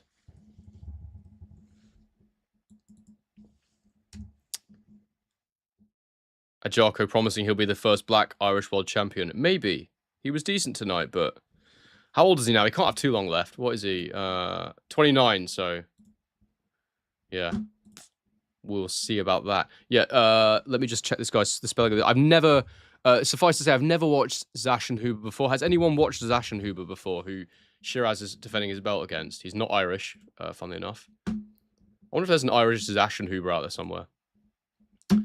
That's actually a really good point. I'm just wondering if I even have an Albanian flag for when AJ fights Prenga in a bit. I might have to download one. Do you know what? As it turns out, I've never covered an Albanian fighter, so let me just get that sorted as well. Has anyone ever been to Albania in the chat? Do we have any Albanians in the chat?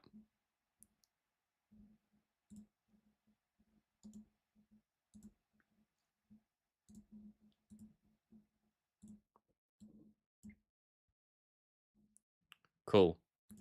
My Albanian flag is ready for later. Let me just, sorry, let me just get rid of the scores on the fight, because otherwise it looks like it's been, which it hasn't.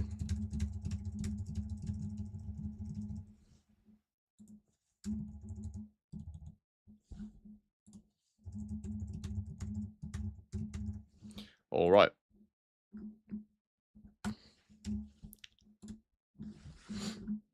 Eddie's saying that Boots wants to fight November, December. He's hoping Kelly can be ready for then, but he's saying the notes probably won't be ready by then.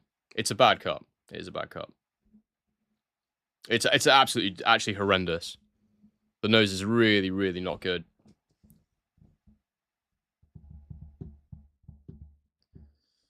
Not good at all.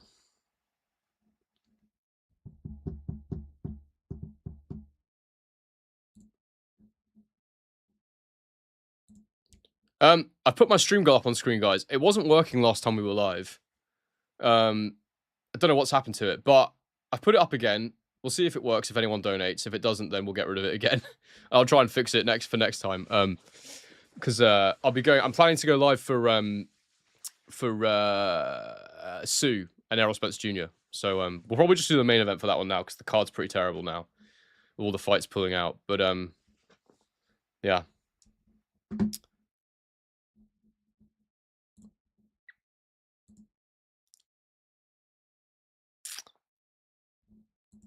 Yeah, Kelly needs a while. The nose was really bad.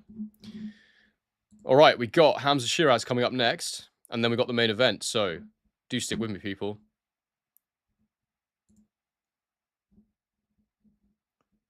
Yeah, I don't know why they're putting in. I don't know why they're putting Shiraz in with so many tomato cans. Like, it's just ridiculous.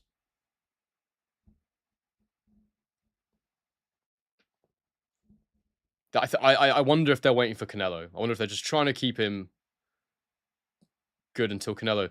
To be honest, I'm watching this right now. It's Kelly that's putting his head in on this replay. That was the first cut. That was Kelly's own fault. Kelly definitely was punching him to the back of the head as well.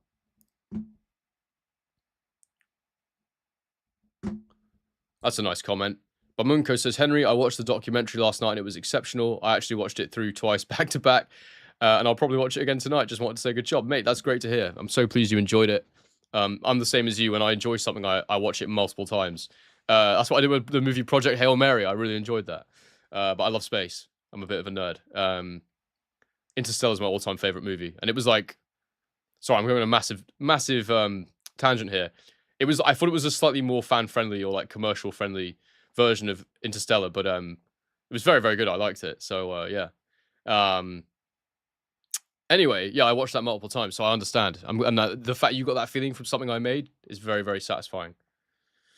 Yeah, it's done great numbers as well in the end of discipline of damage. It's done, like, I think it's over 160k, which is awesome.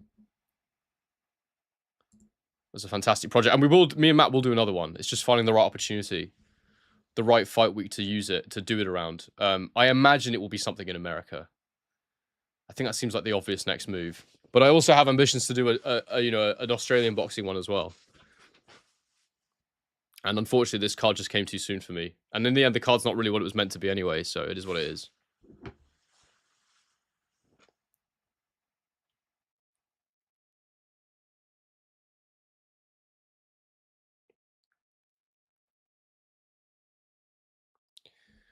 Get your questions in, guys, while we're waiting for the next fight.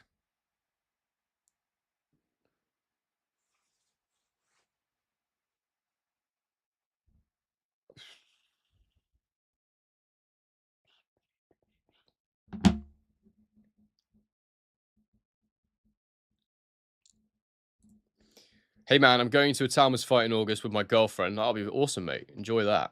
I'd love to know your thoughts on the fight and discuss on the Discord server. That would be awesome. Yeah, as you guys know that are in the server, I've not been on very much. I've not been on for absolutely ages. Reason being, I just don't have the brain capacity for it, to be honest. If I'm not doing my full-time job, I'm doing this or other things in life. And I've definitely been really burnt out for the last, like, pretty much since April. I had to go back to the UK for a funeral, and since then, and doing the doc and everything, I've just been on fumes. So yeah, I've kind of like tried to make more time to relax in between doing videos, which I find really difficult because I get really wired after I've done one. So yeah, it's difficult. But obviously I'll be covering the fight. We could definitely do a fan call in again at some point, for fun. But yeah, it's just trying to find the energy because I have so many different videos I do on the channel now. You know, I've got the tactical analysis, we've got the prediction videos, post-fight analysis, political story videos in between all of that, story videos when fights are announced, how we got here type videos. It's just hard to find the time to do others as well because we've got the live streams already for the fights. So yeah, it's just trying to find the right balance for everything. But of course, we'll be covering it. And yeah, I just might not do it on the Discord. But we'll see how my energy is. I'm also traveling a lot in the next couple of months. In the next, like, basically, I'm away. I'm going back to Bali for a week actually, which will be nice. I've not been back since I left. I lived there for 2 years, and I haven't been back since I left. So I'm really excited to see all my old friends. And then I'm in the UK for 3 back-to-back weddings, UK and Italy, and then I'll come back to Australia. So yeah, it's gonna be really busy. Lucid Media Solutions. Well, well, well. For those of you asking, where is Matt? Where's the guy with the mustache who mogged you? That's him. That's the prick.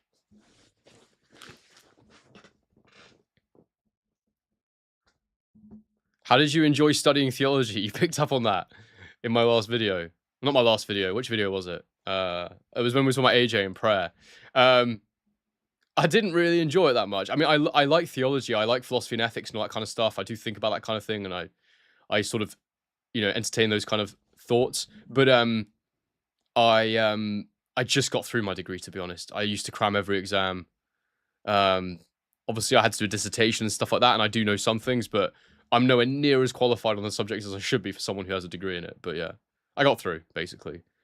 You know, I was just a kid. I didn't know what I wanted to do with my life. I just was told you got to go to uni, so I just did something, you know? Yeah. Henry, do you live in Australia? Yes, I do. He studied theology? I did study theology, yeah. Got my 2-1 and bounced. Matt, drop an Amazon link for the salmon shorts. Indeed, mate. Everyone wants a pair. Outstanding pair of clobber.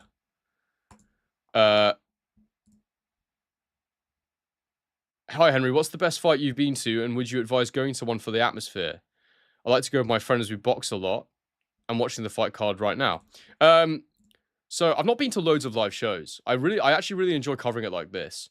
But of the ones I've been to, like, in terms of professional fight, like higher level, it wasn't that high, but McGregor Farouk in Scotland back in the day. I was there live, and that was amazing. I really enjoyed that. I've never been to a high level fight live. like a high-level fight, like a big fight, a big show. I've never been to the O2. I've never been to Wembley. Because I left the UK really before I was doing the channel. And then the experience I enjoyed the most was Korakuen Hall in Japan. It was just absolutely incredible. Loved it. Did studying theology make you an atheist? No, I'd say I'm agnostic, to be fair. I don't rule out anything, but I'm also not. I was raised Catholic, but I'm definitely not a practicing Catholic.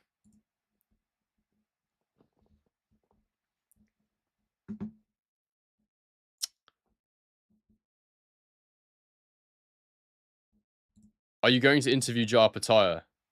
He's suing everyone now. Oh, sorry, I'm trying to click your comment, but it's running away. Sorry, I just lost my train of thought again.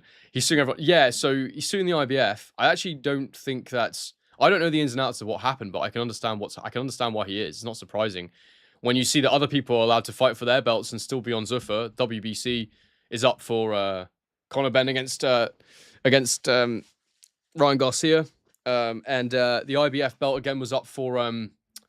There was a middleweight fight between who was it? The Irish fighter, I forget his name. But anyway, there's been a few is the point. And as far as we know, Shakur Stevenson's holding his WBO belt still at 140, so yeah.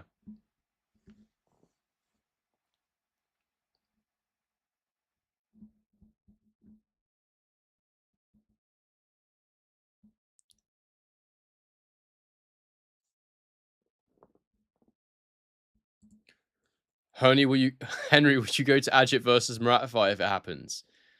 No.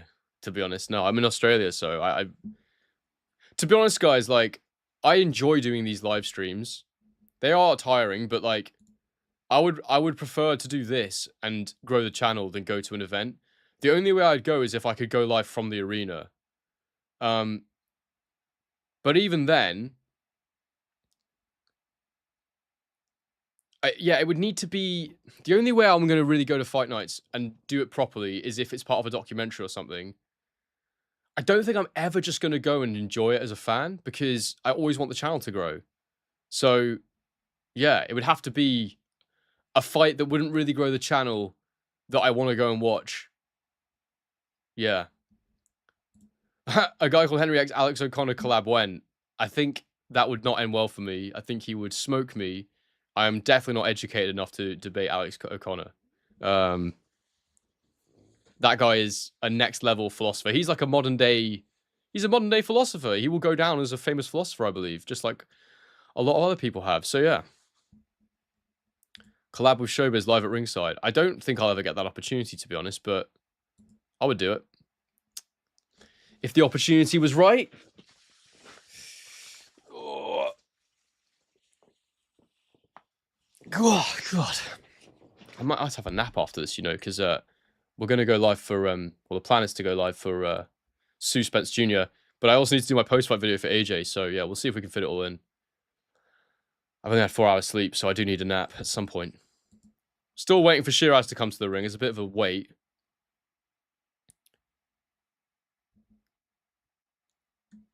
This is so awkward.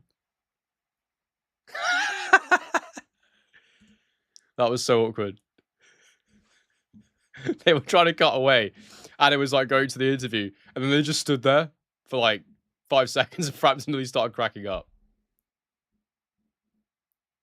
What time is it in Australia? 6:52 a.m.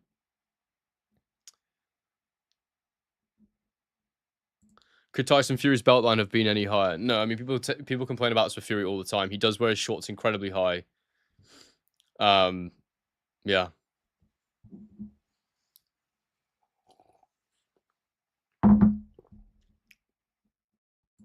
When are we getting the natural law versus legal positivism breakdown vid or the Thomas Aquinas resume vid?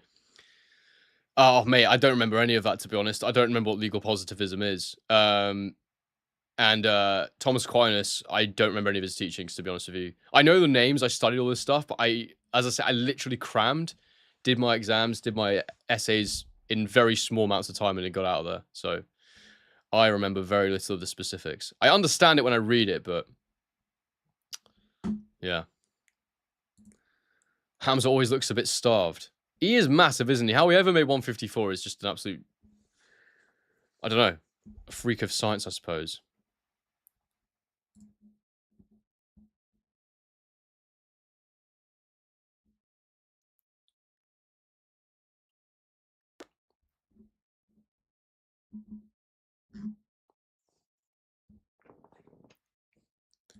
Do you think AJ beats Dubois if they rematch? 202 says he thinks I think he could. I think AJ can perform much better than he did. However, I still think Daniel Dubois would beat him. I just think he's too fresh. I think his style is all wrong for Anthony Joshua. I just think he's too physical, too high pressure for AJ. But I definitely think he can perform much better at the same time. I thought he performed as poorly as he possibly could have. But I would still expect Dubois to win that fight if they rematched. Having said that, if AJ really does improve on the Team Usyk, I'm willing to review that thought. But right now, you can't have anything other than a Dubois win in a rematch.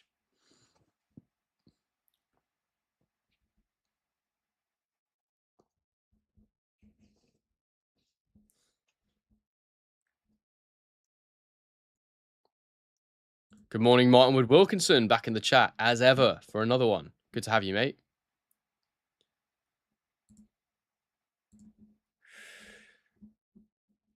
Please smash a like on the video, guys. Only 150 likes. I'd love to hit a few hundred at least on the stream.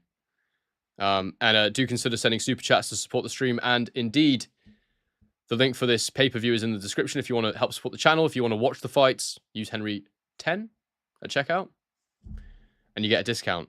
Is it Henry 10? Whatever code I've written down, that's the one. I don't remember what I've written.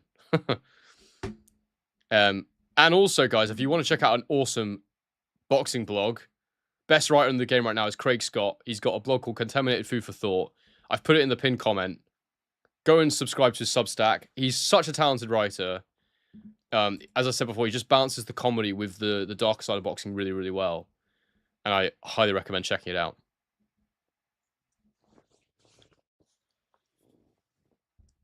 Do any of you guys read it already, by the way? He actually causes a massive stir every time he posts. I know for a fact he's had people in the industry reaching out to him because they're not happy about stuff he writes. So it's quite, if you're a hardcore fan, it's quite a fun read. Also, in other news, 35k subs. Not bad.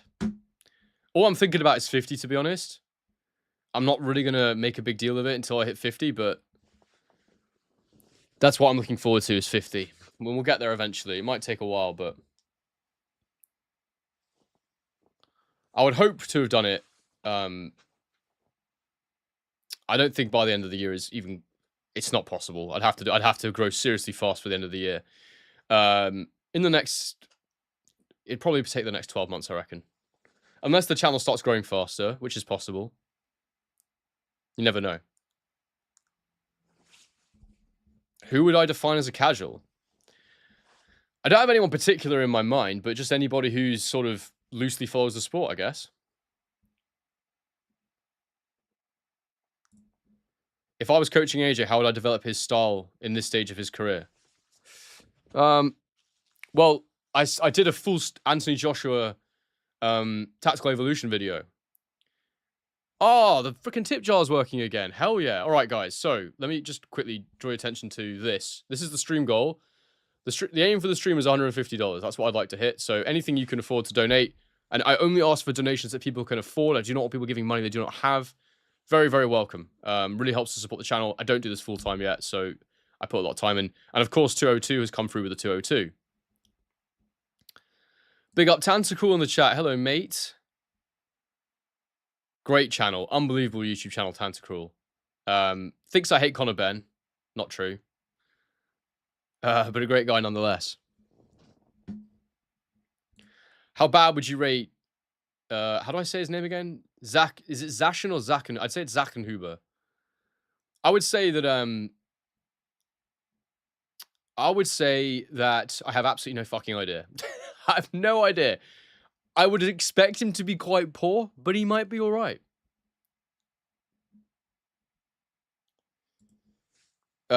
Oh yeah, back to that AJ question. So I said myself in my tactical evolution video, the big thing is finding how to cover the weaknesses at this stage. I don't think he loves working at a super high pace.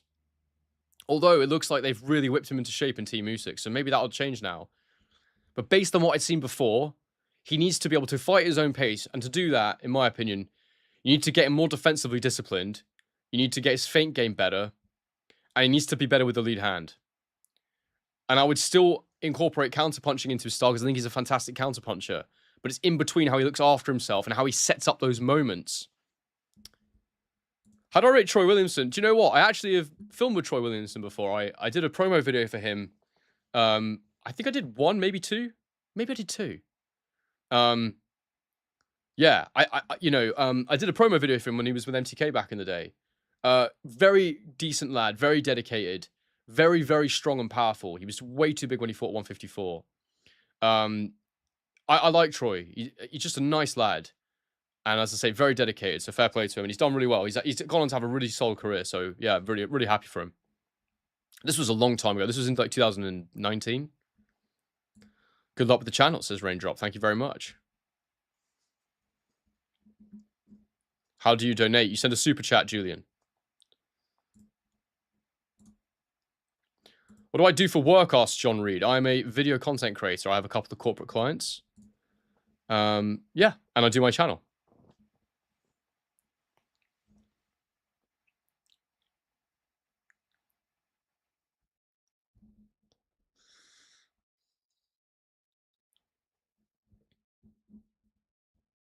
Do you know what, Knox stuff? I am interested in Zepeda Roach. I followed both of them. And I actually fancy Zepeda in that one. I do. I think Zepeda's a really good pressure fighter. And I think Roach is a good fighter, don't get me wrong. It's close. It's really close. I think Roach is really good too. I take that back. I don't necessarily fancy Zepeda. It's really close. I think it's a proper 50-50. I don't think I'll be making any videos about it, but I may go live. We'll see. Who am I favouring in this fight? I mean, I don't know anything about Zach and Huber, but I would guess it's another Blowover job for Shiraz. I mean, who's he fought? I've got his box rec here. He beat... The top-rated fighter he's beat on box rec is a guy called Paulinus Endologenamu. Sorry. I don't know anyone he's fought.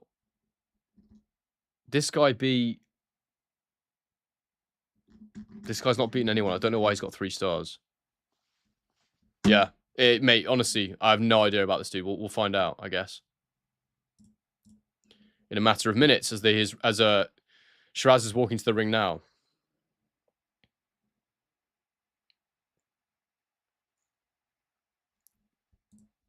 Is there a way for people to send you cash without YouTube taking 30 or 50% of the money? I mean, we had the GoFundMe, which worked really well, but I mean, I don't know, it feels a bit sort of vulgar setting up a GoFundMe so people can just send me money for like just doing YouTube. I don't have a I mean, I set Patreon up, but I haven't actually done anything with it. I could do a Patreon, but I don't really want to make content that not everybody gets to see, because as I've always said, my main goal is to make the channel as big as possible. So I've never really wanted to post content to Patreon. I mean, if Patreon allowed me to go full time, then I would do that. But I don't know if it would. So yeah, that's basically the only way for now. It's just doing YouTube donations, basically.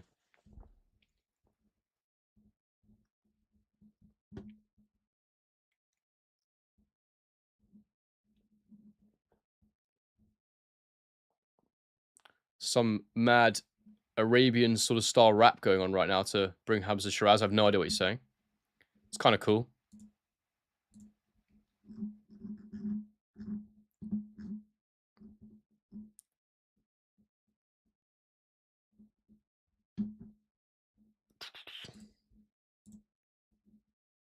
Guys, do consider sending a super chat. It helps support the channel, as I mentioned before.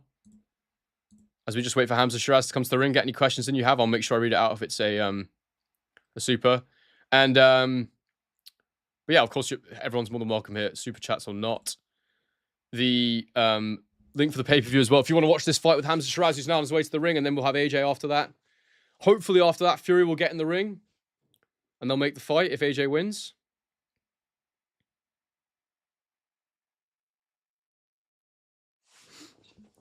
Daz wants to email me a copy of his new album. What do you do, Daz?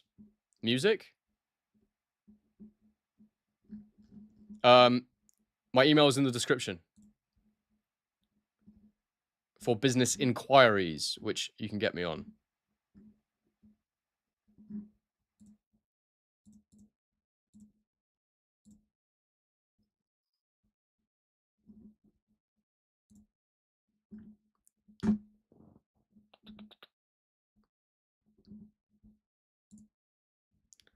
All right, Hamza Shiraz is in the ring. We'll call this one just like we do. Score it as we go. Don't think it's going to go very long. If a mod could sort out the bot comment, that'd be awesome. Thank you very much. Who got it? Who was it? Let's see. Drum roll, please. It was Martin Wood Wilkinson. 202. You are slipping. I thought it was going to be you, mate. I guess it is what it is, you know? Just not on it like you used to be. Shiraz wearing Kronk Gym colors, likely causes trainer. Yes, indeed. I love the Kronk Gym stuff. I love all the branding and that around it. It's very cool. Do I think video-assisted replay would make boxing more or less controversial? Well, we've seen what it's done in football, but football is a lot less cut and dry. I'm not too sure, to be honest. Thank you very much for the 2, Julian Ribera. Compare Fury versus Wach to Italma versus Wach. Well, I did it in the video, the post-fight video for Fury, where I analysed what happened. But you were reading the Substack. That's funny. Basically, Italma is more balanced, faster, and more powerful than Fury at this stage of his career. And he was able to go through the phases. Wach's quite good at single-phase defense. You know, he's got that sort of shoulder roll that he uses. So he gets the backhand up. He tucks his chin behind his shoulder. You've got to get your backhand off, your lead right hand off, you're a southpaw. You've got to get it off very, very quickly to land on him. And if you don't land him in the first phase, then you've got to go through phases and throw combinations. Fury's not so good at moving and punching anymore, it seems. And also, I don't know how seriously he took it. Italma also cruised to a win in that one, but it was just the balance. That was the main difference for me.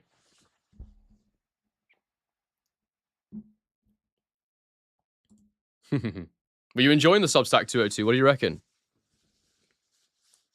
I think Craig's fantastic. What a guy. Great writer. I want to blow his Substack up. That's why I'm doing it. That's why I'm plugging it. I think he's so good.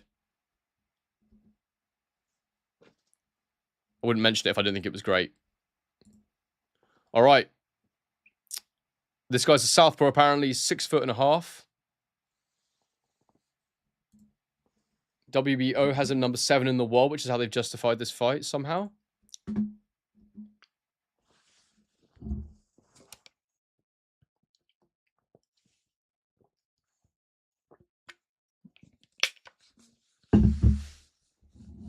Can't blame Shiraz for this fight, says KO. I bet you anything you like that Adames would take the rematch, though. So they can definitely do better than this guy. But I hear you. It's boxing. Okay, we're not doing that. So I'm not putting that up on screen. Didn't finish reading it properly.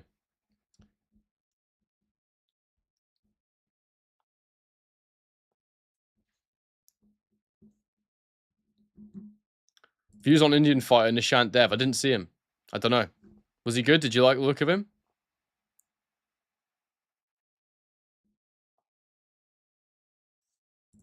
Daz's band is called The Besotted. Album is called Ballad of the Noble Loser. Well, look, mate. I may not like your music. I'm not going to lie to you. I've never heard it. But I'm quite particular about what I listen to. So only send it if you don't mind me not liking it, firstly. And secondly, if you want everyone to check it out, put a link in the chat. Put a link in the chat and I'll promote it for you. As a loyal channel subscriber who is here all the time.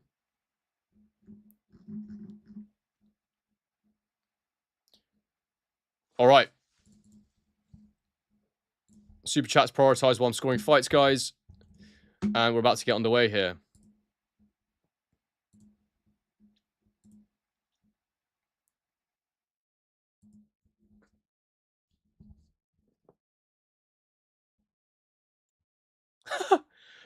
This is being branded by the commentary as Hamza Shiraz looks to break Naoya Inoue's record of the fastest defense of a world title. What a load of shit.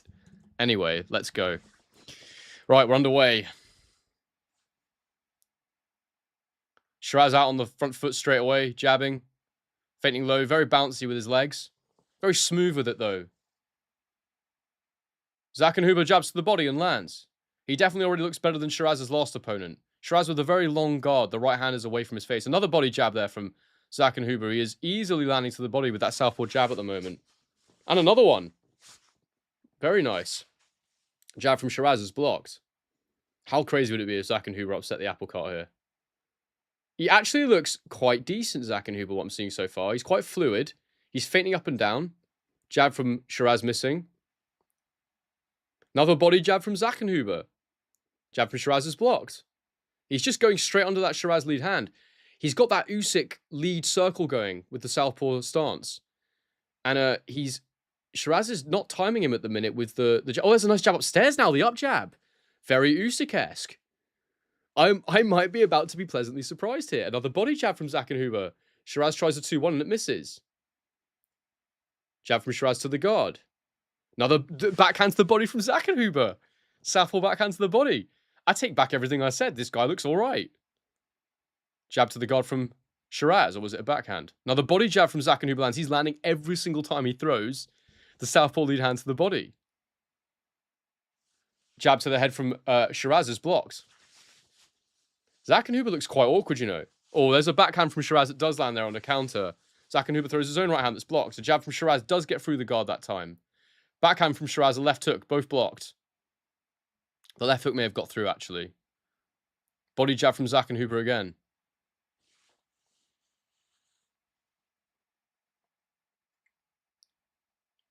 Jab from Shiraz misses.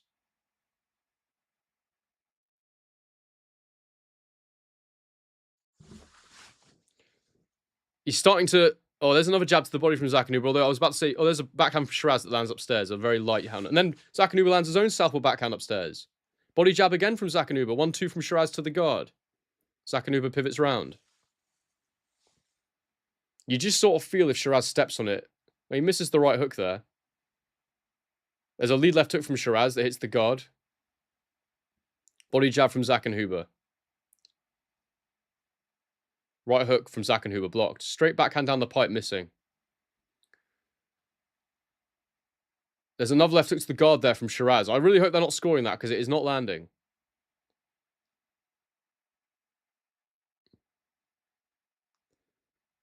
Shiraz hasn't thrown so much, and for me, that's a clear Zackenhuber. Left hand to the body there from Zackenhuber. He's not loading up on it. There's a 1-2 to the body from Zackenhuber. Clear round 1 for Zackenhuber. In my opinion.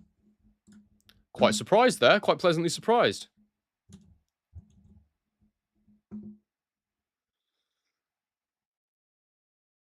Do you speak German? No.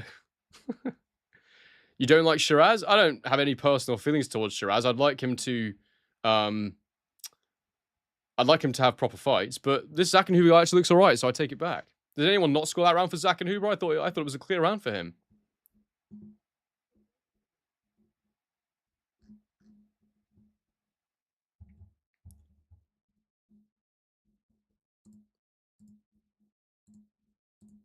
Round 2 coming up. I do think you'll figure out Zackenhuber. He looks fairly straightforward, but yeah. Round 2 is underway.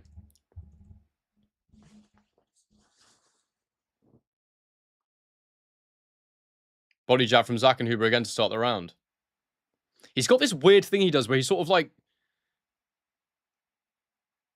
of pulls back on the ground with his front foot. Backhand from Shiraz to the guard. 1-2 from Zackenhuber in reply to the guard. There's a lead left hook. Oh, that's a nice left hook from Shiraz there. Left hook to the body, then upstairs.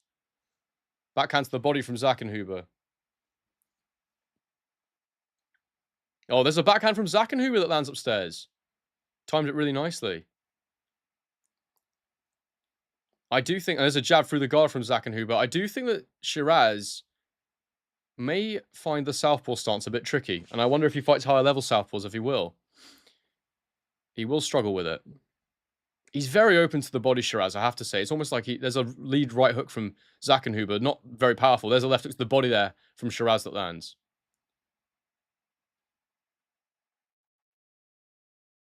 One, two to the guard there from Zackenhuber. Left hook to the body from Shiraz. Not loading up on it too much, but a scoring shot.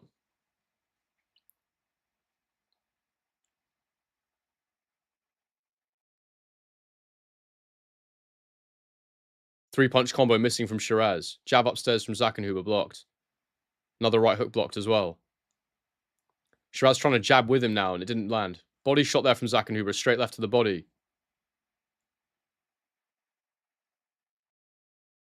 Backhand from Zackenhuber upstairs. Oh, left hook to the body there from Shiraz. Nice.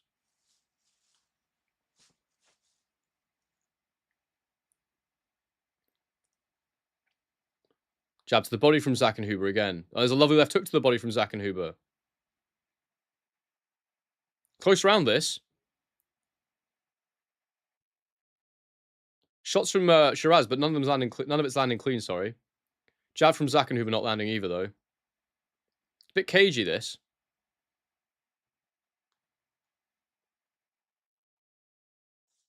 Backhand there from Zackenhuber lands upstairs. I think that's edged him ahead in the round for me.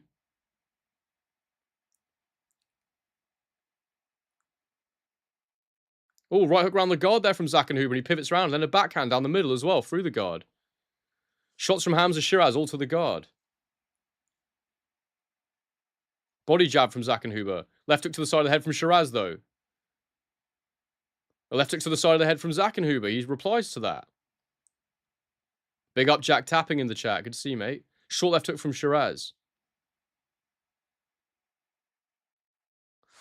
I'm giving that round to Zackenhuber as well. I thought he won that.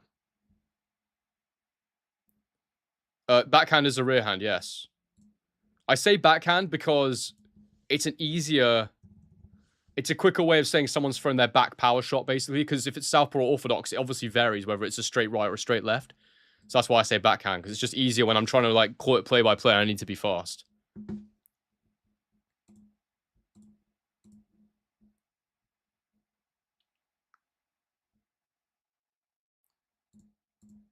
Some people scoring that round for Shiraz. Some people scoring it for Zackenhuber.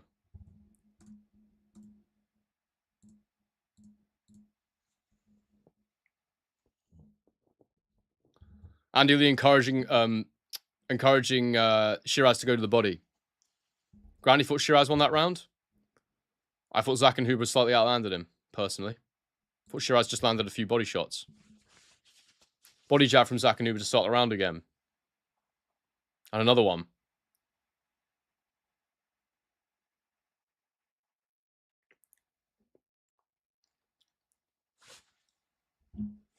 Another backhand to the body there from Zackenhuber, and then a jab to the body.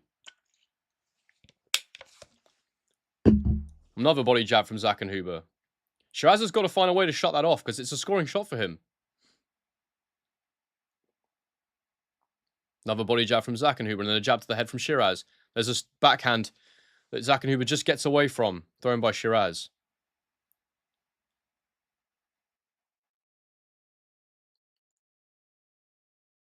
Oh, counter right uppercut from Shiraz. Just missing there, but it was a nice idea. There's a 1-2 from Shiraz that does get through.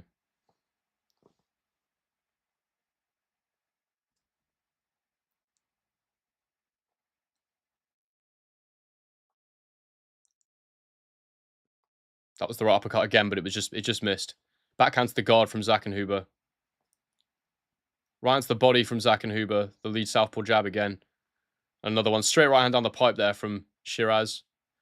Southpaw backhand to the body from Zackenhuber, and then upstairs again. Just blocked, though.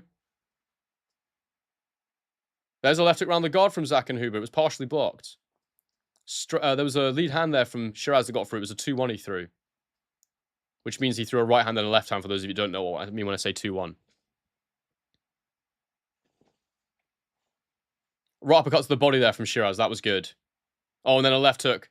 Zackenhuber replies with his own left hook to the body. Then a right hand to the body from Zackenhuber.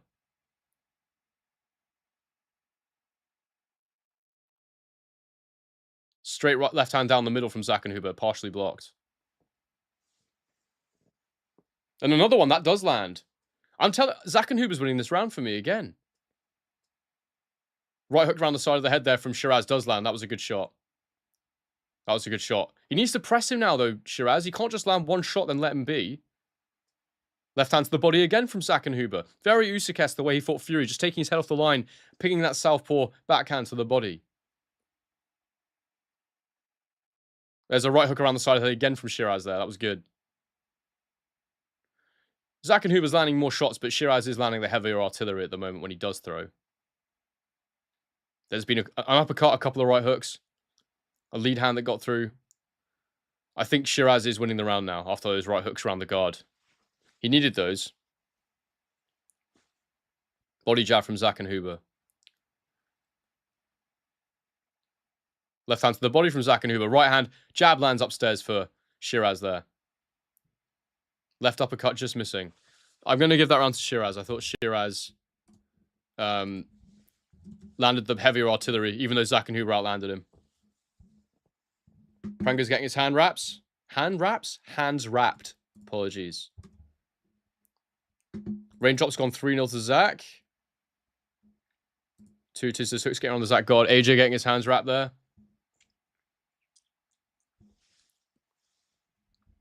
Michael Lynch in the chat. All the gang is here, mate. Great to see. Shiraz waiting too long. Needs to press him more. I completely agree. He needs to use his lead hand more. Yeah, he needs to try and time that body jab. It's very hard, though, when a guy gets his head off the line and goes to the body.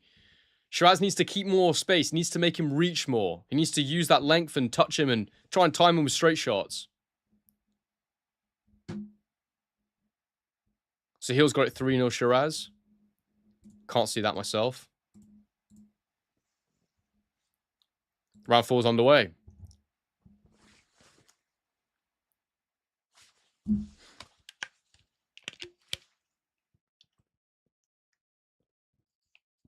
Body jab from Sakenhuber lands.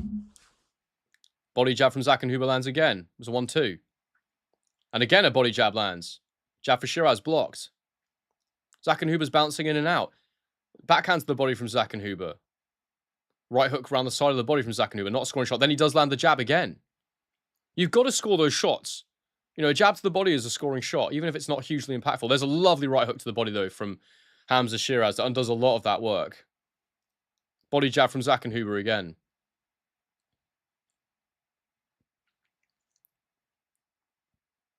Oh, there's a counter right hand from Shiraz there. That was good.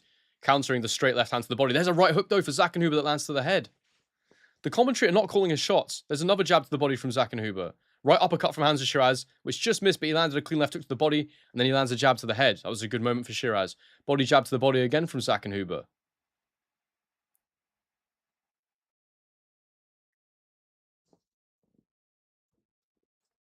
I think Shiraz needs to move around the target more as well. Use the lead hand, needs to find angles. Jab gets through for Sakenhuber, straight through the guard there. He's got the better timing of the two right now for me. It's only when he goes off on the angle, when he pivots around. There's a lead hand, sorry, for Shiraz that gets through. For me, Shiraz is having success when Sakenhuber's moving laterally. Body jab again from Sakenhuber. When Sakenhuber's got space to move in straight lines, take it in and out of range, that's when Shiraz is struggling. But on the turn, he's throwing those hooks. He just needs to be more consistent with it. Left hook to the body again from Shiraz off a right uppercut to the body. Very nice work. Straight right hand, a counter again there from Shiraz. To the head. Then a little jab lands to the head as well. Then there's southpaw jab lands for Sakenhuber.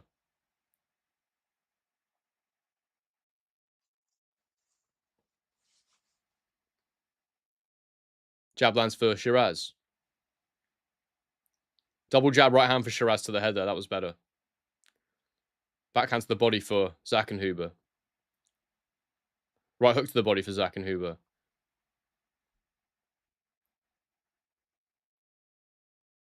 Jab to the body. From the southpaw stance for Sakenhuber. Backhand upstairs does land for Sakenhuber as well there. There's a lead hook for Shiraz that gets through.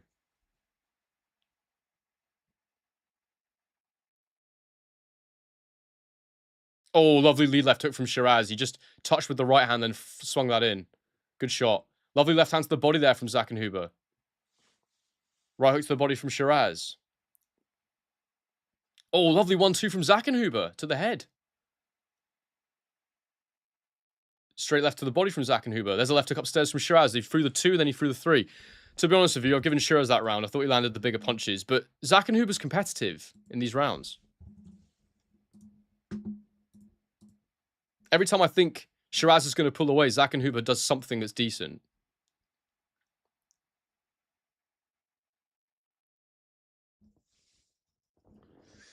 Many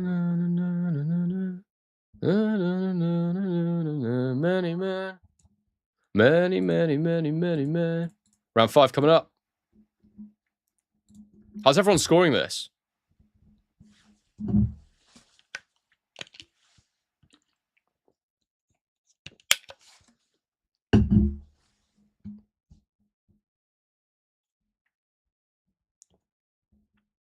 All right. Round 5 coming up.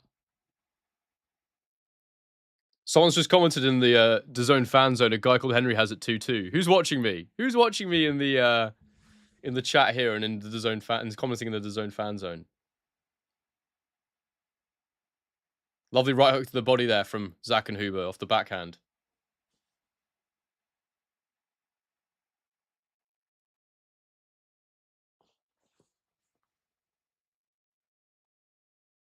Good feet from Zackenhuber. He's bouncing out of range, but there's a lovely 2-3 again. That's the combination that's working for Shiraz, and he lands a counter jab. He's doing a better job now of taking himself out of range and throwing counter straights. He's so much longer. You should never really be in a situation where a guy like this can, tee off on him. Oh, there's a 1-2 from Zackenhuber straight through the guard, though. There's a left hook to the body from Shiraz. That was nice. Off the right uppercut again. He's got 2 main combos he's using at the minute. How has Frampton got it 4-0 for Shiraz? That's ridiculous. There's a left hook to the body again from Shiraz. A double left hook to the body, in fact. Off that right uppercut again. There's a 1-2 to the body from Zackenhuber. Right hook around the guard there from Zackenhuber off the straight left to the body. Shiraz comes forward with 3 hooks to the head and then 2 to the body. There's a 1-2 from Zackenhuber through the guard. Unfortunately, I just don't think Zackenhuber's got enough pop. But he is scoring. Another 1-2. That's partially blocked. Lead hook from Shiraz lands. 2 to the body from Zackenhuber. Hooks and pivots round as well.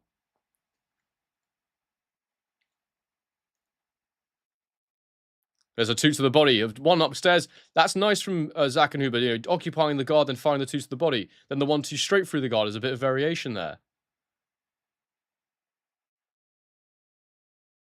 Left hook round the side of the guard there from Shiraz. Zackenhuber replies with his own double right hook round the guard.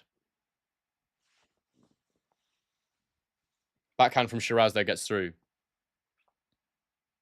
Straight backhand through the guard again from Zackenhuber. Right hook to the body twice from Zackenhuber as he pivots round. Left uppercut from Shiraz. Gets through the guard.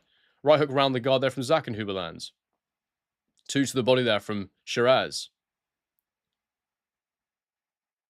Jab to the backhand to the body from Zackenhuber, then a right hook to the body from Zackenhuber. Right uppercut counter from Shiraz, just a gentle one, then a left hook round the guard. That was nice.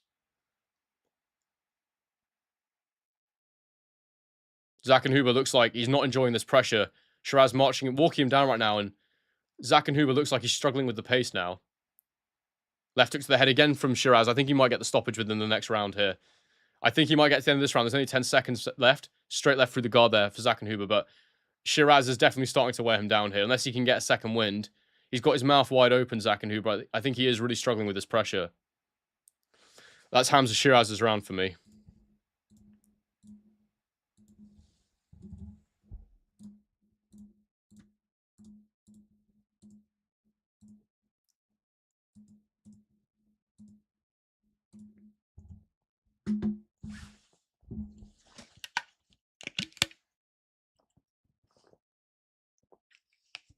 Man, my throat's going. I've been a bit under the weather the last 24 hours, and yeah, my throat's getting pretty sore. Oh, big up, mate. Thank you very much for that. Anything to spread the name of the channel. Tell people to go and subscribe to me if you wouldn't mind. I wonder how many people are actually in that DAZN fan zone. I wonder if the moderator would even let it stay. I don't know. Round 6 coming up. I've got a feeling Shiraz might get him this round. Run away in round number 6.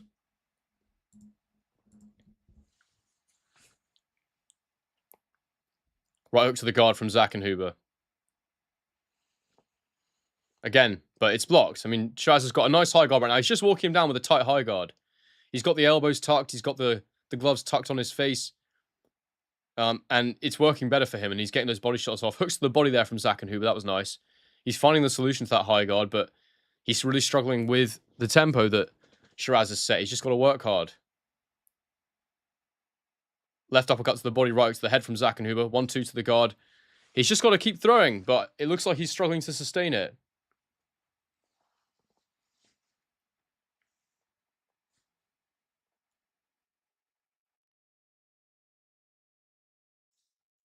Yeah, he's totally changed his guard here, Shiraz. He's totally changed the way he's doing it. Little uppercut gets through, a jab and an uppercut. They weren't loaded up at all, but little hooks to the body from Zach and Huber. Right hooks to the side of the head from Zach and Huber gets through. Another one gets through for Zach and Huber on the turn. But yeah, this change up in style for Shiraz is interesting. He wasn't outboxing Zach and Huber, so now he's trying to... There's a right hook to the body from Zach and Huber. Now he's just trying to walk him down. Be the bigger man in there. Right hook to the body there from Shiraz does land. He's not landed much so far this round, Shiraz, for all the pressure he's applying. Left hook to the head there from Shiraz. The 1-2 for Zach and Huber is blocked. Left hook to the body from Shiraz again. There's a 2 that get... sorry, it was a... From the southpaw stance almost, Shiraz, as he stepped round there. Backhand got through.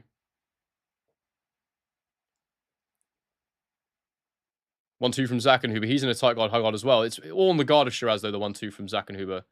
A little right hook to the body from Shiraz on the turn there. Right hook to the body from Zach and Huber. Left hook to the body from Shiraz. Oh, lovely hooks to the head there as well. He follows up with them. 1-2 from Zach and Huber to the guard has no effect. Just bounces off Shiraz's guard. There's hooks around the side of the head from Zach and Huber, though. A right hook, left hook.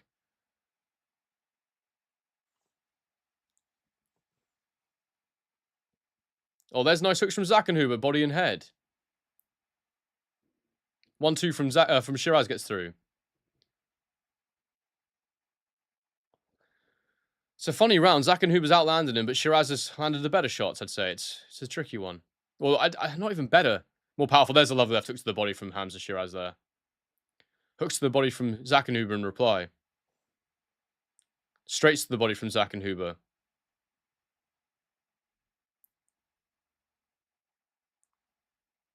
Yeah, I thought Shiraz would turn the screw here. There's a 2-1 from Zach and Huber, and then a right hook. Then a left hook this round. Sorry, to the head.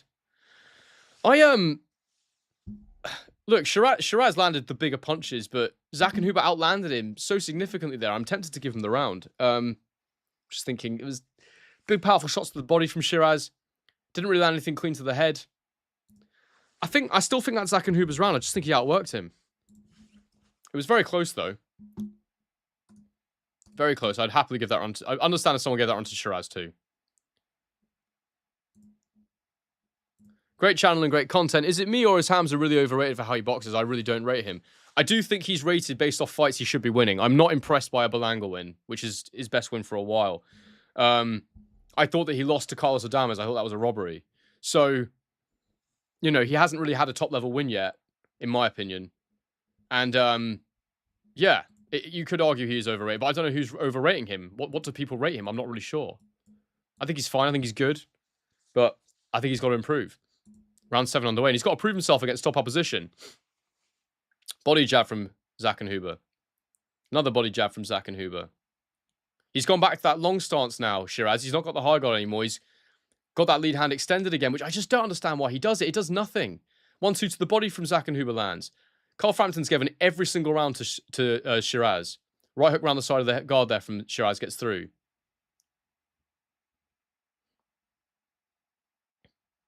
Back to the high guard for Shiraz. There's a 1-2 through the guard. It was actually a double jab, then a 2 from Zach and Huber. He throws a quick 1-2 and the 2 lands on the guard. Jab for Shiraz gets through there. Shiraz back on the front foot with the high guard again.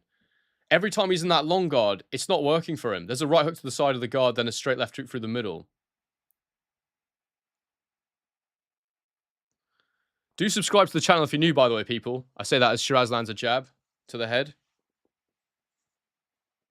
Body jab from Zach and Huber. Right hook to the body from Zach and Huber.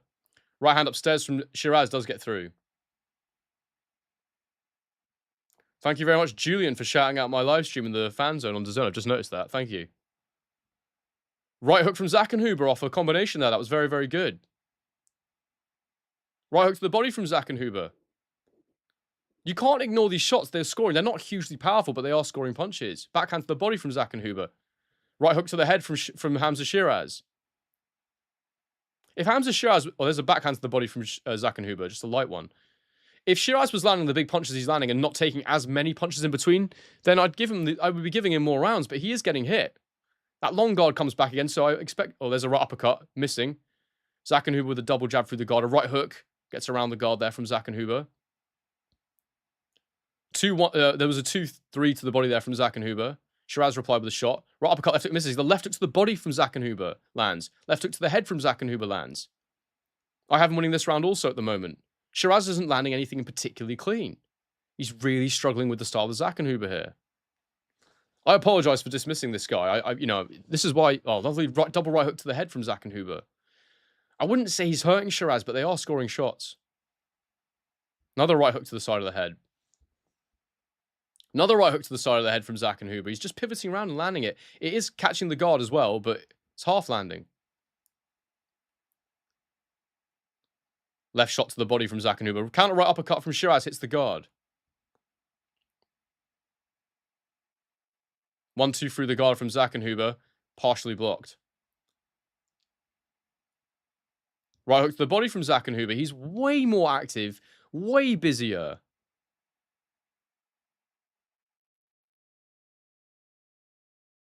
Jab to the guard from Zackenhuber. That's a Zackenhuber round. I have no doubt in my mind that's a Zackenhuber round. If Carl's giving him that round, then... I like Carl, but I can't agree with that. Respectfully.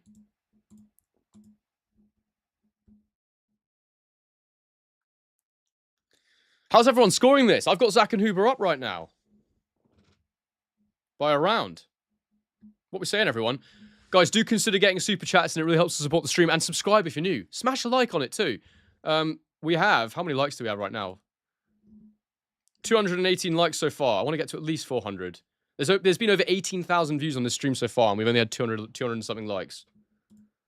So I'd love some more likes on it. It'd be very much appreciated.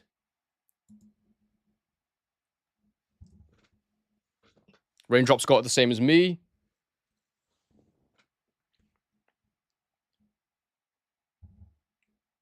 Round 8 about to start, and we're underway. Let's see if Shiraz can step up his performance. Another body jab from Zackenhuber to start the round. That hook around the guard as well. Shiraz needs to... And then a body shot from Zackenhuber. Shiraz needs to start drawing counters. He's not countering well at all. Or at least just create space and punch with him. Throat straight. There was a couple shots that landed for Zackenhuber there. Left hook to the guard again. 2 shots to the body from Zackenhuber, right on the belt line there.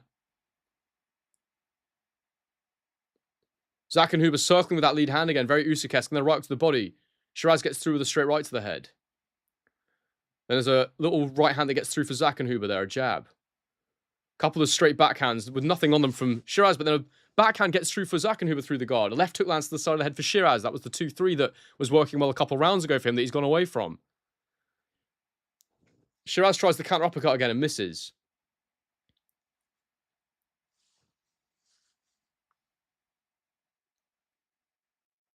Yeah, they aren't showing jabs landed. That's true.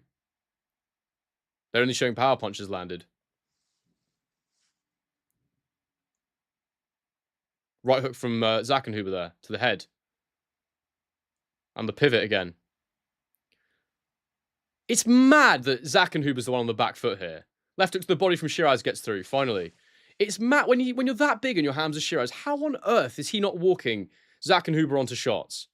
Why on earth is he fighting with a high guard in the pocket when you're that long? That makes no sense to me. Left hook to the body. Left hook upstairs from Zackenhuber. Right hook to the body from Hamza Shiraz. I just feel like Shiraz doesn't know how to use his length at all. Right hook to the body from Zackenhuber. Jab upstairs from Zackenhuber. Left uppercut to the body from Zackenhuber off that left hook to the head. There's a right hook round the guard from Zackenhuber that gets through. Shiraz landed a jab at the same time. 1-2 through the guard, but it's mostly blocked from Zackenhuber.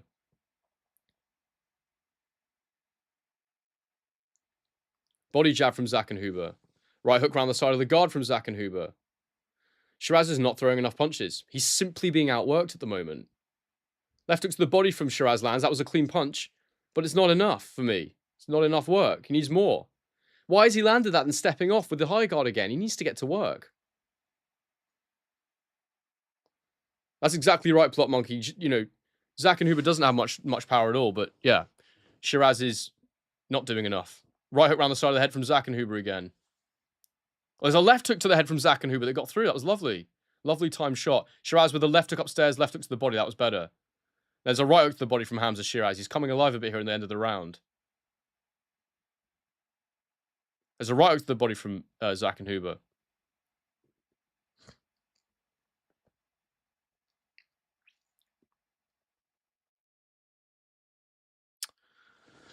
That's a close round.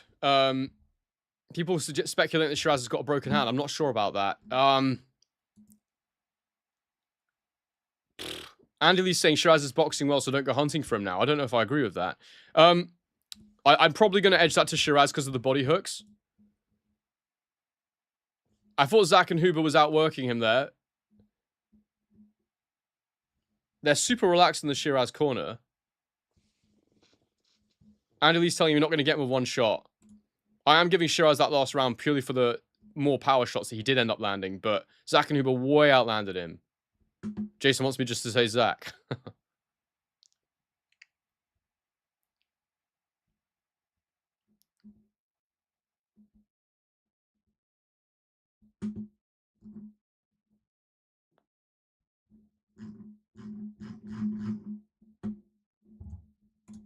Oh, damn.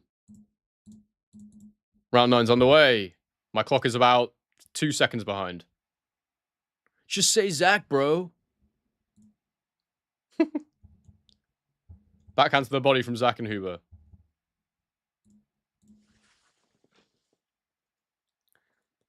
They're saying Shiraz is soaking it all up, but he is not doing enough. I can't believe they're so relaxed in the corner. Left hook to the body from Shiraz. That's better. I don't know why Andy Lee was being so nice to him in the corner. Body jab from Zackenhuber.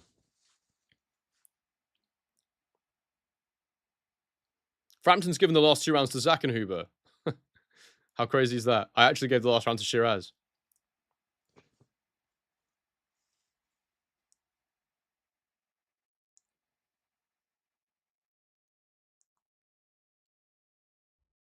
Big up Southside Johnny for the 5. Much appreciated, mate. Really do appreciate that.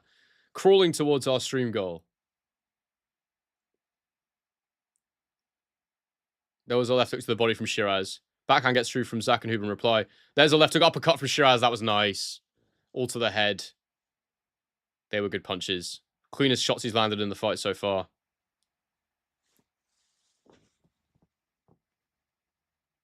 I do wonder if Zackenhuber could make 160. I just don't think he's got the power for 168.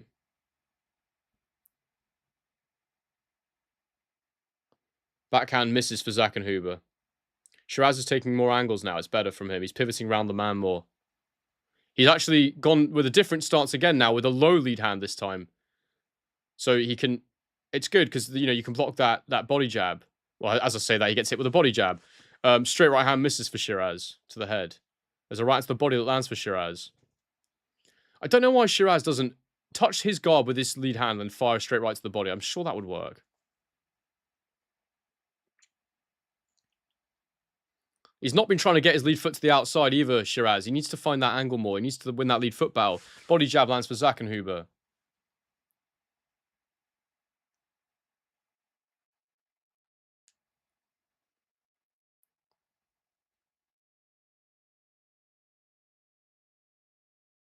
Body jab Zackenhuber.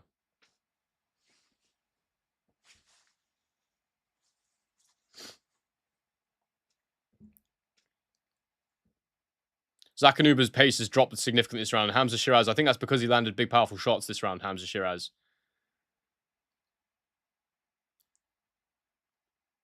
Definitely a Shiraz round for me, this one. Clearest round he's had.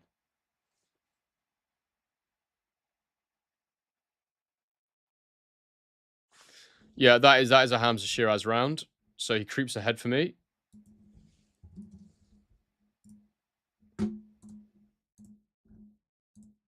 Andy telling him that was a beautiful round. It was a better round, that's for sure.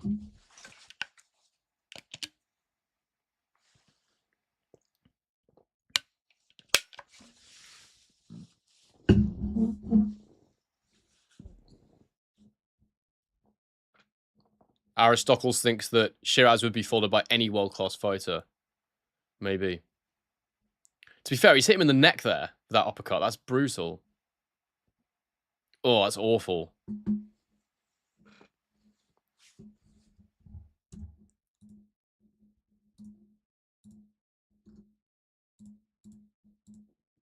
Wait, what's coming up? Round 10, not round 11.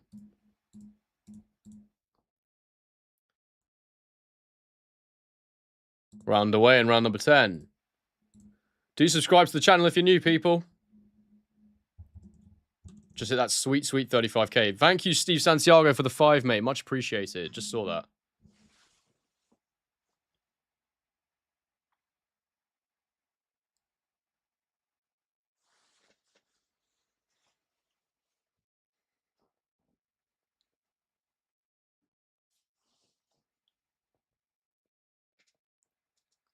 Barry Jones trying to make the excuse for Hamza, saying that normally he has more reach and height than he does today, but Edgar Berlanga is much bigger than Zackenhuber. He's also terrible, but, you know.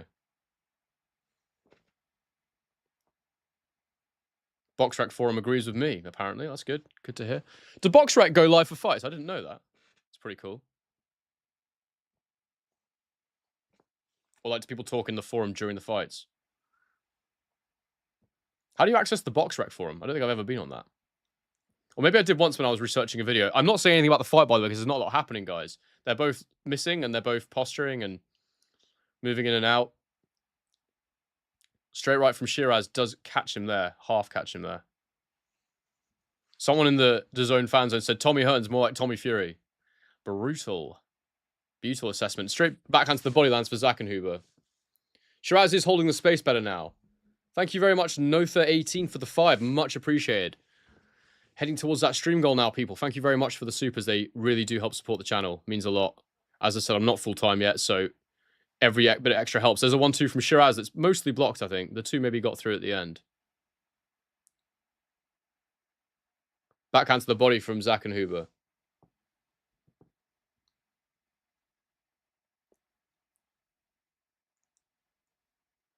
I don't know why Shiraz is standing off and dancing like this. I mean, it's just weird. It's just weird. He needs to... Shiraz has got to work on his jab. It's just not good enough. He should be controlling fights with that lead hand. There's a backhand to the body from Zackenhuber. It's anyone's round right now. Nothing impressive has landed, really. Zackenhuber tried the body jab, but it just missed. Double jab from Shiraz. I don't think either of them landed.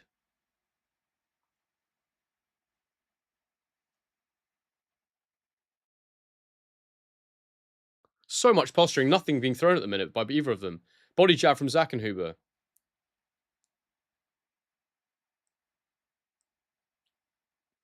Feints with the lead hand from Zackenhuber. He's trying to get closer again. Double jab from Shiraz again. It was just touched him, but it wasn't really followed through on. He's so nervous to throw the jab properly, Shiraz. I don't like the way he's moving around the ring like he's winning these rounds easily as well. He's not. This is a very close round. He's standing there and posturing, but he's barely thrown a shot, man. Everyone's saying he's hurt his hand. I'm not sure about that. I would give Shiraz that round. Andy saying Zackenhuber's trying to survive. He's saying it's up to you to push it.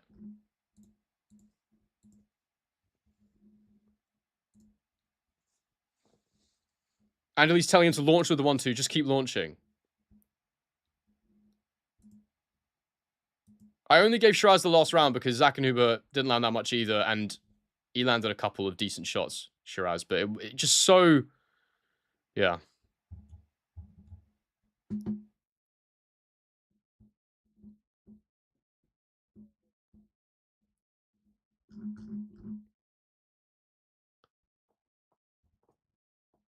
What fight are we into? We're in Shiraz Zackenhuber, mate. You can see my scorecard where we are. Round 11 is underway.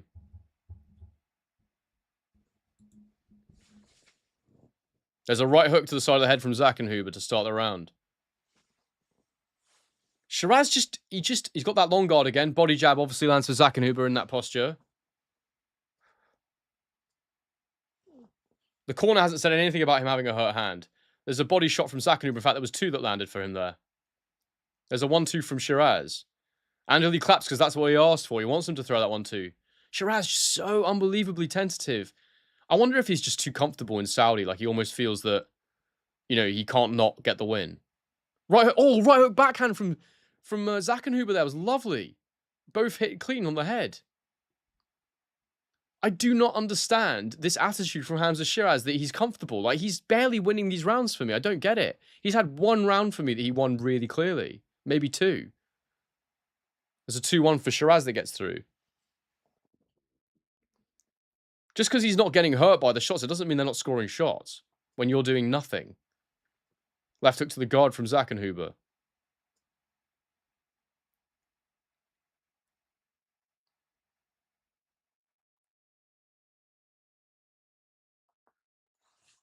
There's a right hook to the head. Oh, there's a counter right hand from Shiraz. That was good. I like that.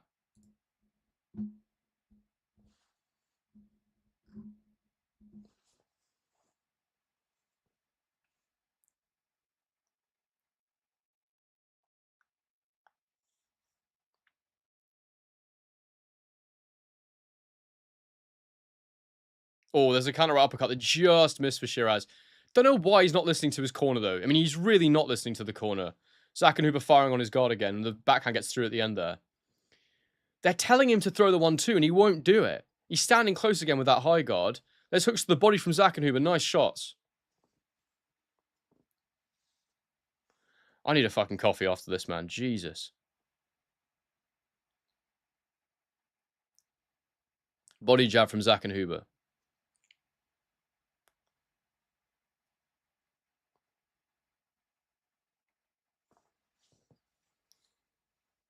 Jab from Zackenhuber lands to the head. Double jab from Zackenhuber misses.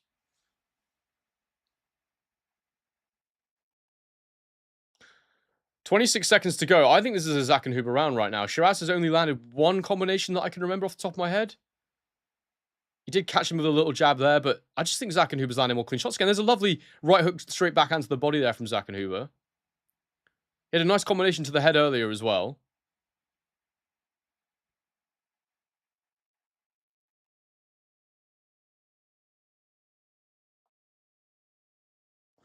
I'm going Zackenhuber that round. I thought he won that round.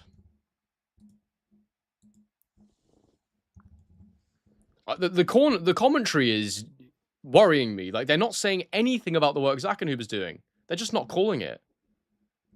It's like, I feel like I'm being gaslit by them almost. Like I'm seeing something they're not.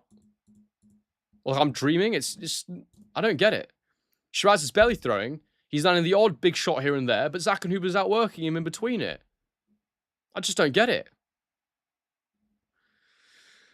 Guys, if you want an amazing boxing blog, my friend Craig Scott, hilarious. I'm just plugging it now because there's quite a lot of people on the stream right now. In the pinned comment, go and check it out. Contaminated Food for Thought. It's very funny. It's for proper hardcore boxing fans. It's really, really good. Please go and subscribe. I want to blow it up because I think it's excellent. There's no paid sponsor or anything. I just think it's great. So please check it out in the pinned comment.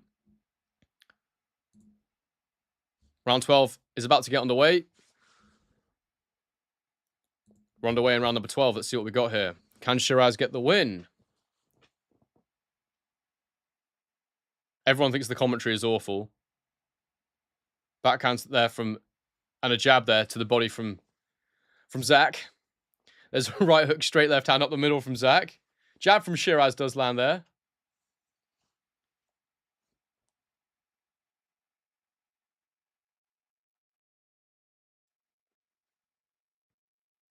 Oh, lovely shots to the body there from Zackenhuber. Straight left and a right hook off the double jab to the guard. And now that Shiraz is in that high guard, you can work off it, and there's a right hook again round the guard from Zackenhuber. There's a right hook to the head there from Shiraz that does land. There's a jab that lands for Shiraz. His jab's so bad technically, though, there. He just pushes it. Oh, there's a lovely left hook to the head from Shiraz. That was a good punch. It was a right hand low, then a left hook to the head. Good punch. Body jab from Zackenhuber.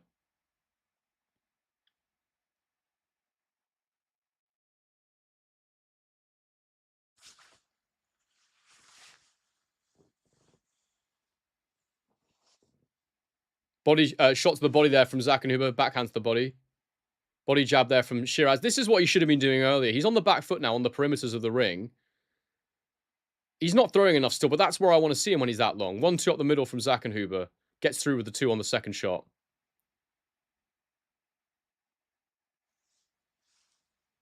I don't think Hamza Shiraz is listening to Andy Lee at all. I don't think he's doing anything he's asking him to do. There's hooks to the body from Zackenhuber. Shiraz just misses that left hook to the head. There's a straight backhand that lands to the head for Shiraz there, though.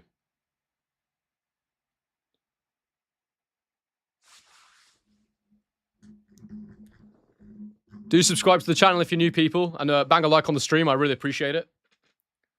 There's lots of boos right now. People are frustrated. AJ Prenga coming up after this, people, as well.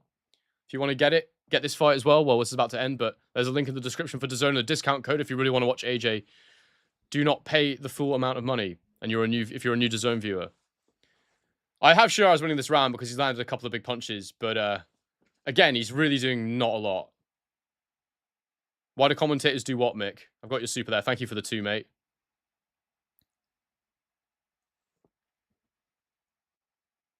One, 2 from Zackenhuber. Hits the guard, throws another 2 that does get through.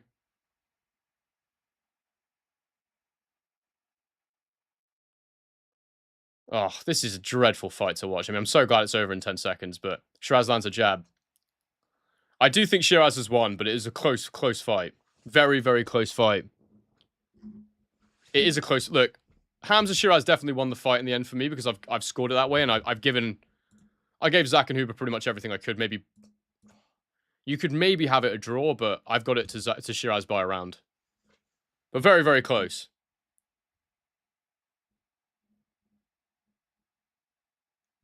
Yeah, Hirko, that's bang on, mate. They'll give it 118, 110 Shiraz.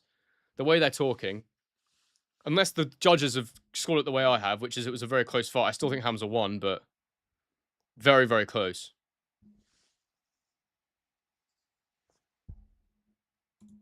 You feel like I was more into this than the Kelly fight? No, not at all. I was just more surprised. I was surprised Zackenhuber was doing so well, I think, so I was more engaged with it, maybe, if it came across that way. Oh, God, my throat is going badly here, people. We'll wait for the scores. I'll read them out when we get them, guys. Do subscribe to the channel if you're new. Do consider sending a super chat to support the channel. I really appreciate it. I'm obviously not a full-time YouTuber yet, so every little helps.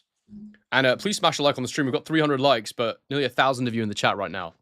As we wait for the score, and then we have Joshua Prenga after that.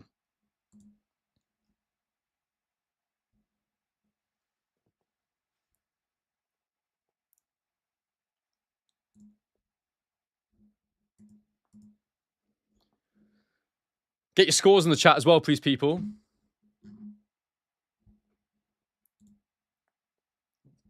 So Issa has it 115, 113. Zach. Why is Andy Lee so happy, says Cherry Bomber. Chanel Faro has it 116, 112. Shiraz. Breakfast time yet, Henry? When all the fights are done. Morton's not happy with that chief support. How many subs do you estimate needing to go full time? I'm not really sure, mate. Maybe 100k. To be honest, yeah, I don't know. I don't know if I'll ever like just do YouTube because I like having other ways to earn money and stuff, and have other business endeavors. But like, I can definitely reduce what I'm doing there and increase this.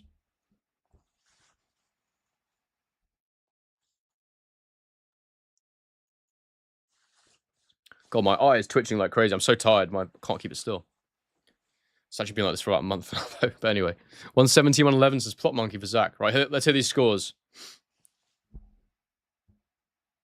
Here we go.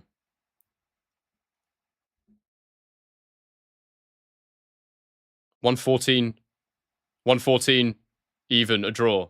There you go. So one of the judges has seen it close. 115, 113. 116, 112.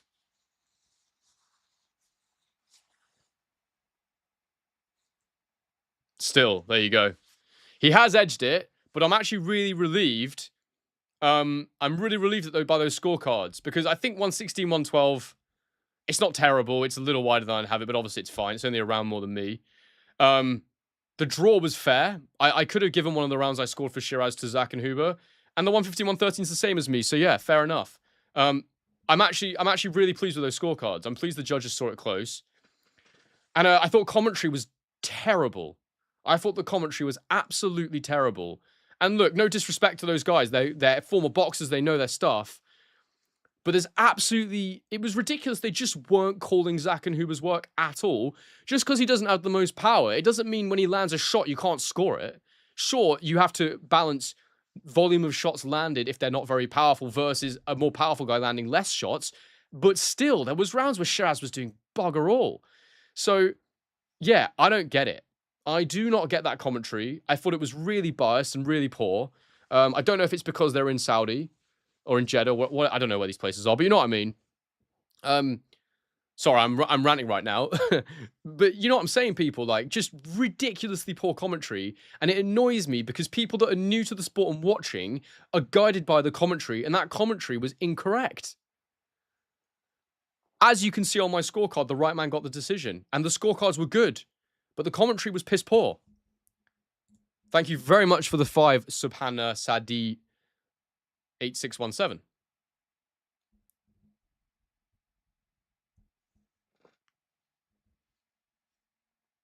Shiraz admitting he didn't think it was a great performance.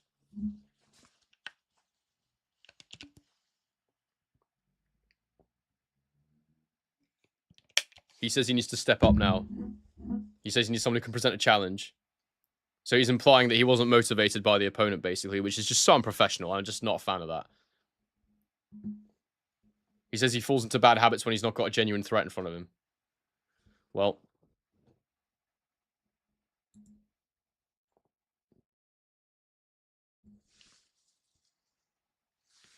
He said, I knew it weren't good, but I didn't think it was that bad. It was that bad, mate. That's very cool. Thank you for your first ever super chat, Subhana. I didn't realize that.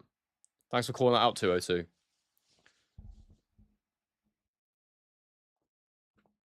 He said the hand's fine, so there was no injury to the right hand, as people were suggesting. All right, people. Holy F. Henry, did you see AJ on the pads? No. Where is it? Is it on the zone? Why? Are you excited by it? There is a Discord Vipers rule. 202 or someone, can you bang a link for the Discord? Please.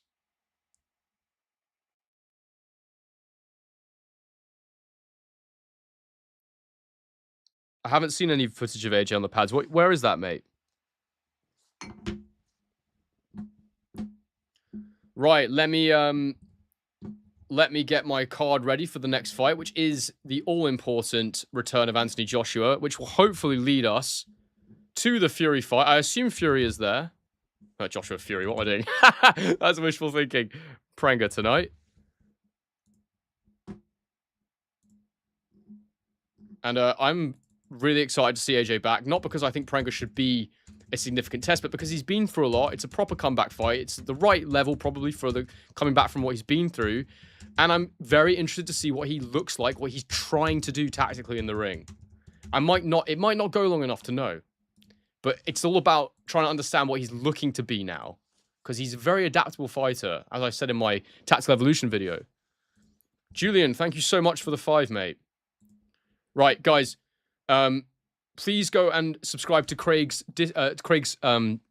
Substack. It's so funny. It's so good. I really want to blow it up for him. So it's the pinned comment right now. Please go and check it out. It's the pinned comment there.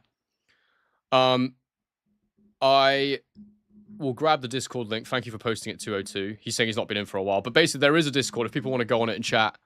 There's some really good lads in there. I just haven't had time for it, but I'll put it in the description.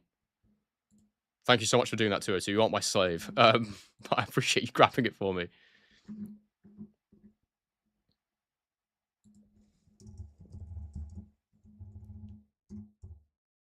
Join the Gion, for God's sake. Join the Discord. Oh god, that's a horrific link. How can I get that?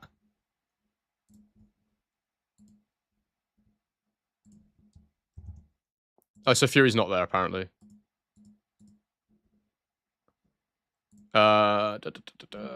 Join the Discord. It's in the description now, people. Cool. Go to the bottom of the description if you want to join the Discord and talk boxing with really cool people. It's right there. And look, I've not been in much. I know that. I'm sorry, guys, but I just haven't got the capacity for it. I get too consumed by boxing as it is. To be talking boxing outside of this has been, yeah, too much. But anyway, it's great though, and the guys in there are awesome. There's 1,000 of you on here right now. I'd really appreciate if you could smash a like on the stream and subscribe if you're new. And if you want to buy Joshua Prenga before the fight comes, it's coming anytime now. Joshua on the pads right now. Oh my days, he does look good. He does look exciting. I'm excited to see him in there. Yeah, please use my link if you want to buy it. It's in the description and it supports my channel. You can also send super chats if you want to support the channel. And there's a discount code for the pay-per-view that will get you 10% off if you're a new DAZN viewer. I'm very, very excited to watch this with you all because I just want to see AJ back. I want to see what he can do in the division. I'm going to nip to the toilet and I'll be right back. Give me 1 minute.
All right, fear not, I have returned.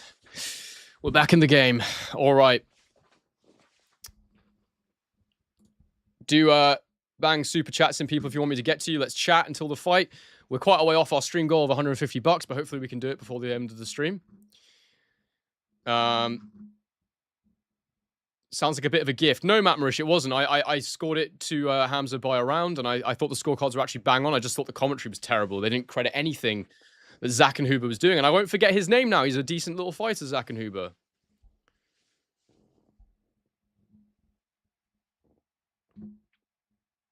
Kevin, that's a good point, and it's worth discussing, people. If AJ looks good tonight, will Fury go through with it?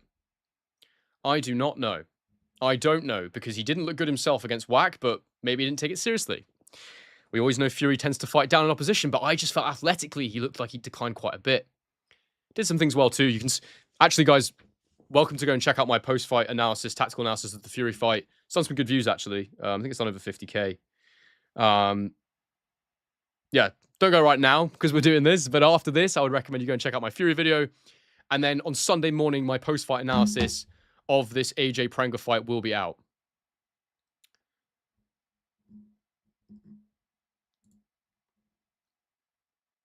So make sure, Sunday morning UK time that is, make sure you are on my channel. Sunday morning, it will be there. And we'll break this thing down.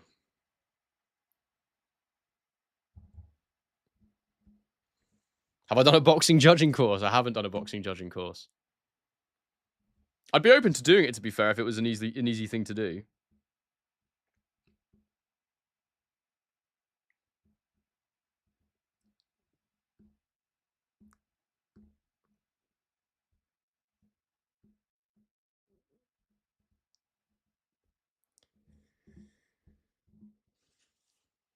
All right. Do subscribe, people, if you're new. I just mentioned that, but I'll mention it again. We're over 35k now, which is awesome. I'd love to hit... We're never going to do 36 on this stream. We're about 800 subscribers off that, but that's all the people that are in here right now, and lots of you will be subscribers. But do subscribe if you're new. Do bang a like on the video, and do consider sending super chat to support the stream.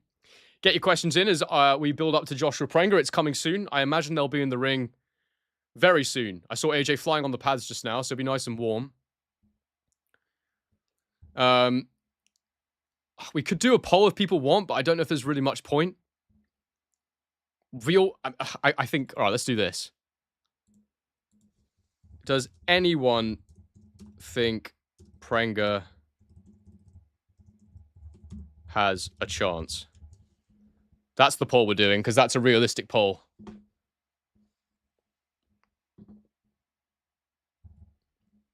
I hope Prenga can give him a couple of rounds, though.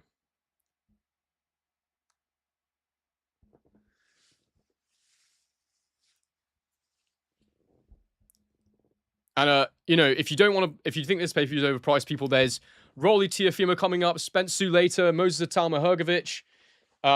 I think in the UK, we've got Garcia Ben as well. So if you want to get the ultimate package, then that covers all of it. So yeah. How's that poll looking so far? Wow, half of you think that he has a chance. Damn, I was not expecting that. Please explain why you think Prenga has a chance in the chat if you voted yes, because I wasn't expecting that. I understand that AJ's been out for a while, so maybe that's why. Maybe that's the reason why. I don't even think he has a puncher's chance. I don't think he punches particularly hard.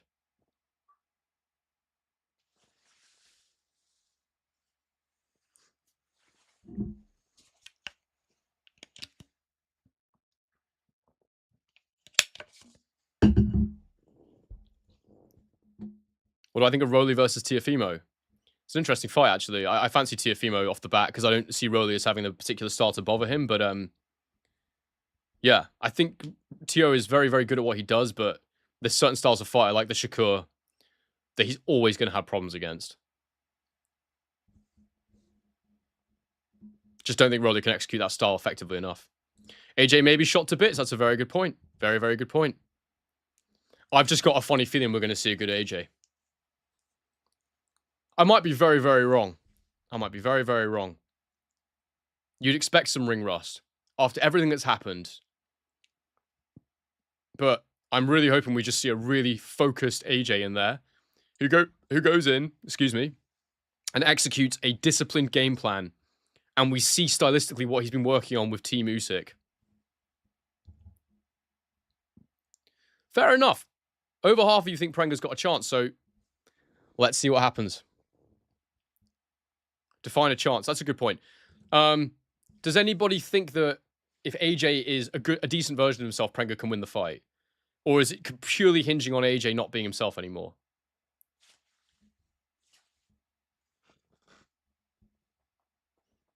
Ed Ellaby thinks AJ's chin is a bit suspect. I've never seen him knocked down with a shot that shouldn't have knocked him down, if that makes sense. I think he's got an okay chin. It's the recovery that he's got problems with.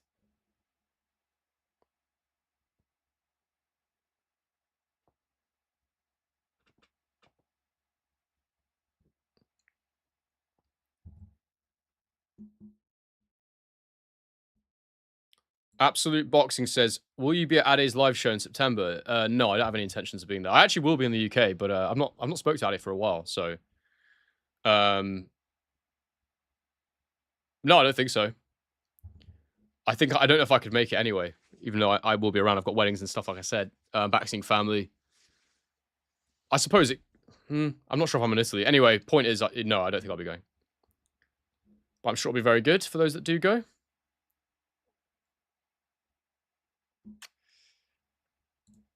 A limited puncher's chance is a chance. Yeah, I suppose.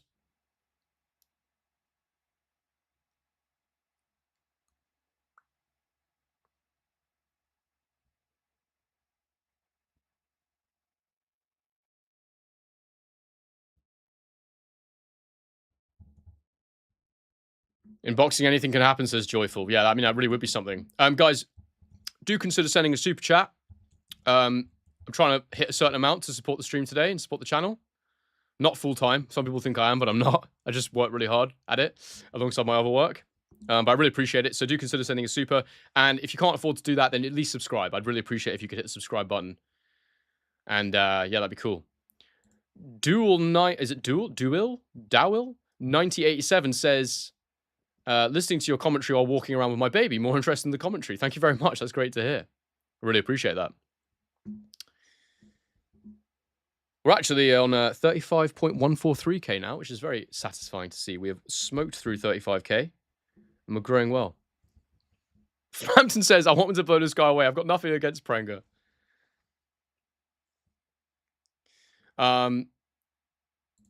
Remember the name Bailey. I will be the next future lightweight champ. All right, mate. Bailey what? Tell us your full name so we can all follow you. In fact, I will shout. I will plug your Instagram, mate. What's your Instagram? I'll plug it. Everyone go and follow this guy. He reckons he's the next future lightweight champ.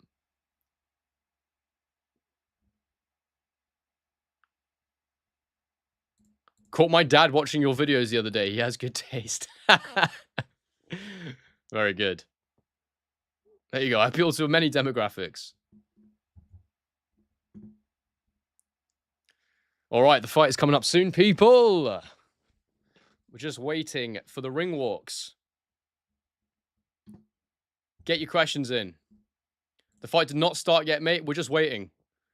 When it starts, my clock will be running. My scorecard will be getting filled up, assuming it goes past more than one round.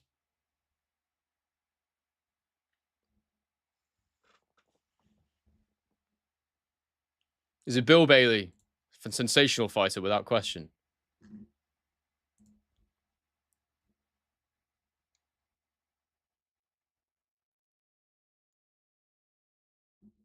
Favorite toothpaste? I just use whatever's around me. I actually bought this random toothpaste in Japan that I was using for a while. Yeah. So, any chance you'll be at Croke Park would be an amazing documentary. That actually would be quite cool, but I don't think I can make it.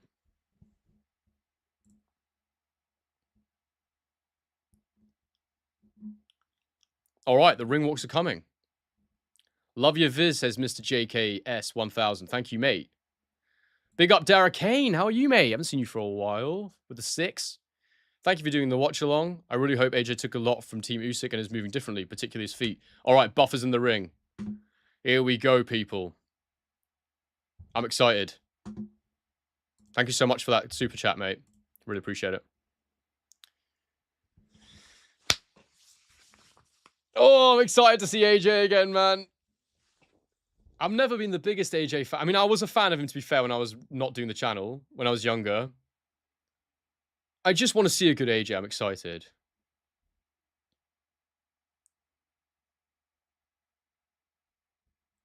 Raindrops locking in. Catch you on the recap, indeed. We'll talk a bit after the fight. For those of you that are in here right now, take note, after this fight, I'll have a post-fight analysis out on Sunday morning UK time. So I hope to see you then. Subscribe and hit the notification bell so you don't miss it.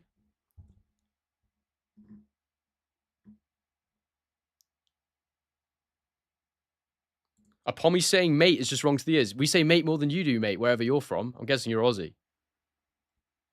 Paul Helsby. Hello, mate. Let's have it indeed. Prenga on his way to the ring. Here we go, people. Prenga is doing his ring walk right now in his all-red robes. Black and red shorts, of course, representing his country of Albania. Very proud Albanian. How come you're always mentioning different countries? I don't know. What countries am I talking about?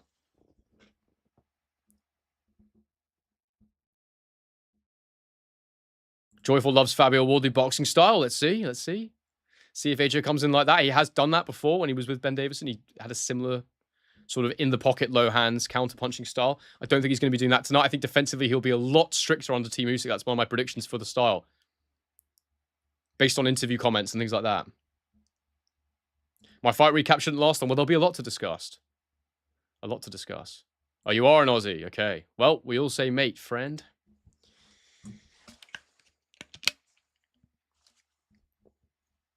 And as a younger country, well, actually, let's not go into that. Henry mentions all the countries he has visited or lived in, which is why his nickname is Mr. Worldwide. By only you, 202. Henry, you think you'll ever cover women's boxing? If it's good enough, yeah. Yeah, it's just that I don't really cover it because it's just not deep enough in terms of talent for me to be interested.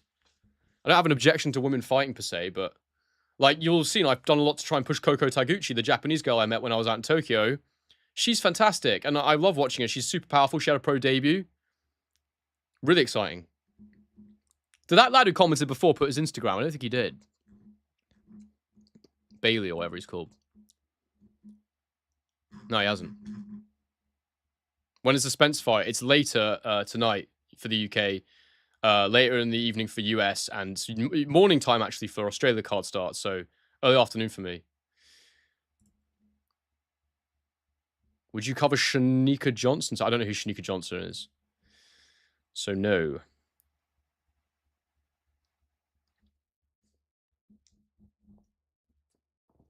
AJ Promo's playing now, so he'll be on the way to the ring shortly. Just about 1,000 people in. Do bang a like on the stream, people. We're at 400 likes right now.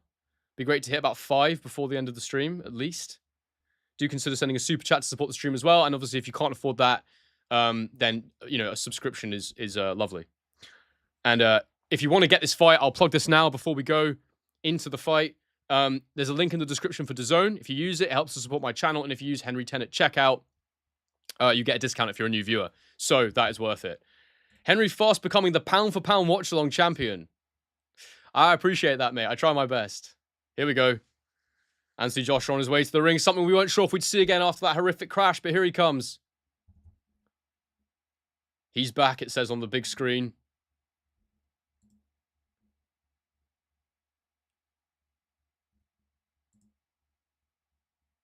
Yeah, do bang a like on the stream, people. We've actually had 43,000 viewers so far, apparently. Not concurrent, but total. And only 400 likes. More people on your stream than at the Fury fight. Well, it was a small venue. It was a small venue. Here he comes. He's in the combat outfit. I believe it's the same one he wore for...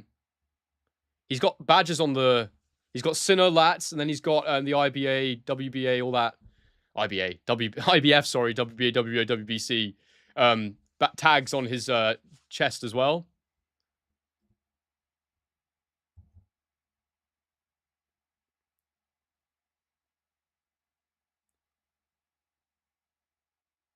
Henry's got officially known. I will need a new passport at some point. 1,000 in. Wow. Henry, I was here when you had 50. Mate, we've been going for... This is, you know, it's been just like about a week over 2 years since we came back and did this properly. How this has grown is amazing. And I'm buzzing to be calling an Anthony Joshua fight. He's not had many while I've been doing this. This is only the 3rd fight he's had while I've been actually doing YouTube properly. So, come on, AJ. I hope he gets in there and looks fantastic. I'm really excited to see what he does. Let's go. Bang a like on the stream for AJ's return, people. He's just got into the ring. Let's end the poll. And big shout out as well for my man Craig Scott. I've got his Substack in the pinned comment. It's amazing. Please go and subscribe, people. I really want to blow it up. He's such a talented writer. He's so funny. He calls out everyone. He's had people on the phone to him threatening him with legal stuff because he's so, how do I put it? Honest and funny. So really, really worth watching. Really worth watching. Reading, sorry, I should say. Go and check out Craig Scott's blog. It's in the pinned comment. Go and follow that Substack. I really want to blow it up. I love the guy. He's so good. And subscribe to my channel, of course, as well. And we're trying to hit that stream goal. We're at 44 bucks of 150. I'd love to hit it. If you have anything to spare and you want to help support me, I'm not full-time, so it'd be great. Now, time to call the fight. AJ's in the ring. He looks locked in and focused. The camera goes to Usyk in the crowd. He's there to watch. But it looks like Fury's not there, unfortunately. Let's do this.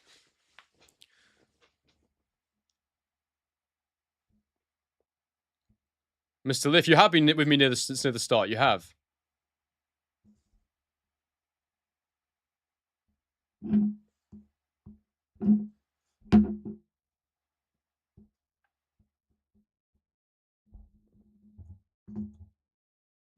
Best watch long on YouTube, so Tony Knox. Thank you very much. There you go. There's an approval from Mick. Good Substack. I concur. Funny guy. It's very, very good writing. You hit dislike, Daz. What the hell, bro? Mad. 202 says, I'm genuinely impressed Henry's channel has grown while still allowing me to mod for as long as he has. Nah, 202, you're fantastic. You are a cornerstone of the community without question.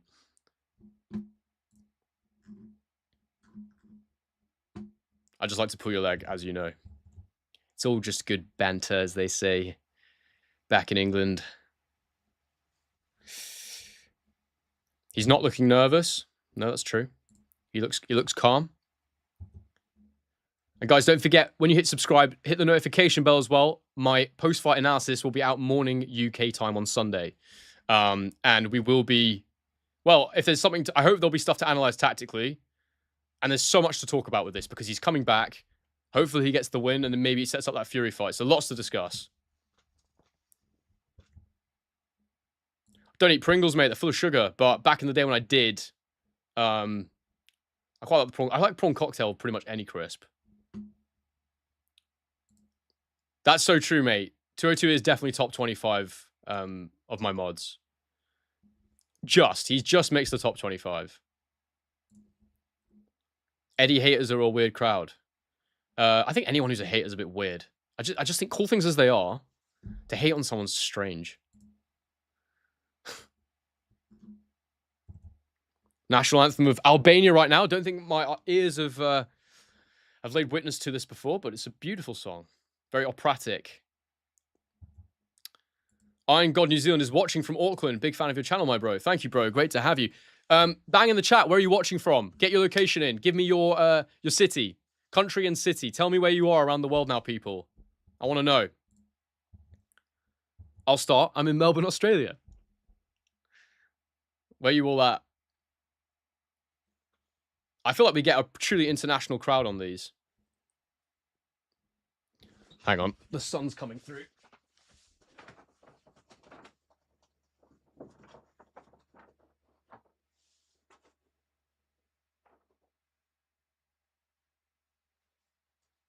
All right. Partially fixed.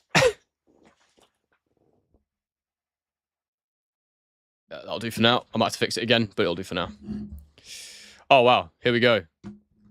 Let me read some of these. We've got Vegas, Belfast, Nairobi, Philadelphia, Hobart, Dublin, Portsmouth, Glossop in the Peak District, Dallas, Manchester, Cambodia, Somerset, London, Bristol, Bratislava. Damn. Edinburgh. Big up, Edinburgh. My old hometown. Bergen, Norway. Germany. Lower Hutt, New Zealand. Ryan's outside my apartment.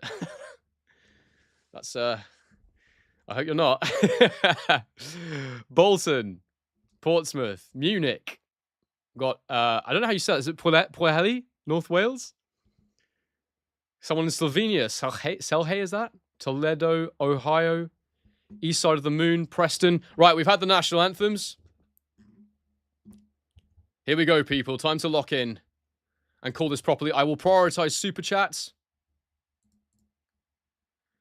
And that really helps to support the channel. So do consider sending a super chat if you want your comment read out.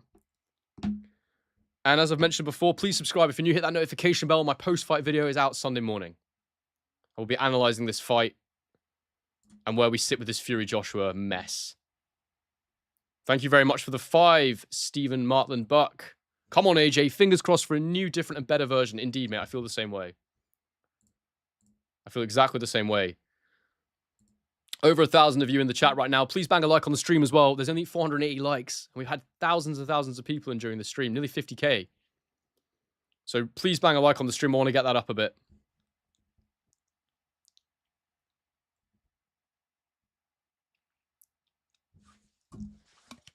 Martin Will Wilkinson's in Hong Kong, of course.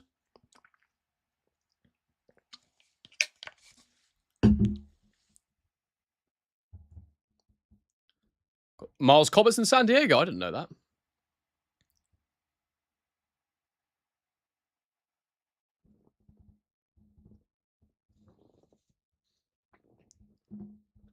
All right. It's been read. We're about to get our Let's Get Ready to Rumble from Buffer.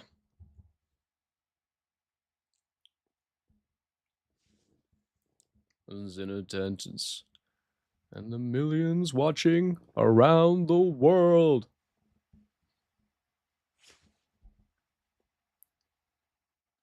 Let's get ready to rumble. Here we go. Guys, last chance. If you do want to buy this pay-per-view and watch Joshua Prenga, the link is in the description for DAZN. It helps to support my channel. And if you use Henry 10 at checkout, if you're a new subscriber, you get a discount. If you're going to buy it anyway. Otherwise, I'll be commentating all the way through. I'll be scoring it. I've got a clock, so you can sync my clock with the DAZN clock if you want to watch it and listen to me rather than the commentary. Thank you so much for the 10, Evan. Yeah, you can do that. Thank you very much for watching, mate. You know, I work hard because you guys watch. So as long as you guys keep watching, I'll keep working hard. 202, quick with that mod work there to get rid of the spam. I appreciate it. All right.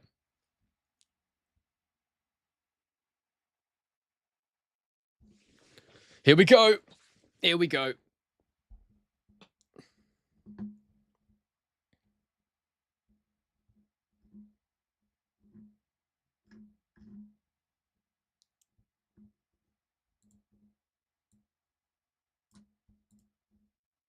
All right, AJ's just being announced, and then they'll meet in the middle of the ring. And it's time to welcome him back to a boxing ring, and I really hope he's himself.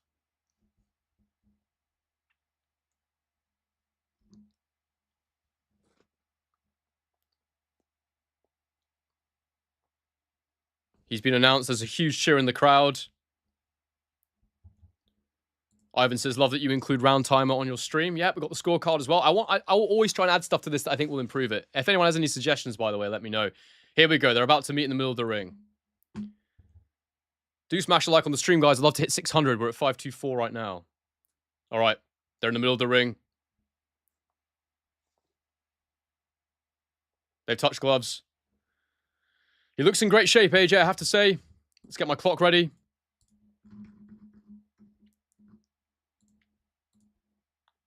I'm really intrigued to see what he does differently in there. I will be analysing it on my post-fight video tomorrow morning, Sunday UK time. Subscribe and hit the notification bell so you don't miss it. And we're underway. Round number 1. Let's see what we got here. AJ straight on the lead hand. Lead hook lands for AJ around the guard of Prenga. AJ on the back foot here. Jabbing.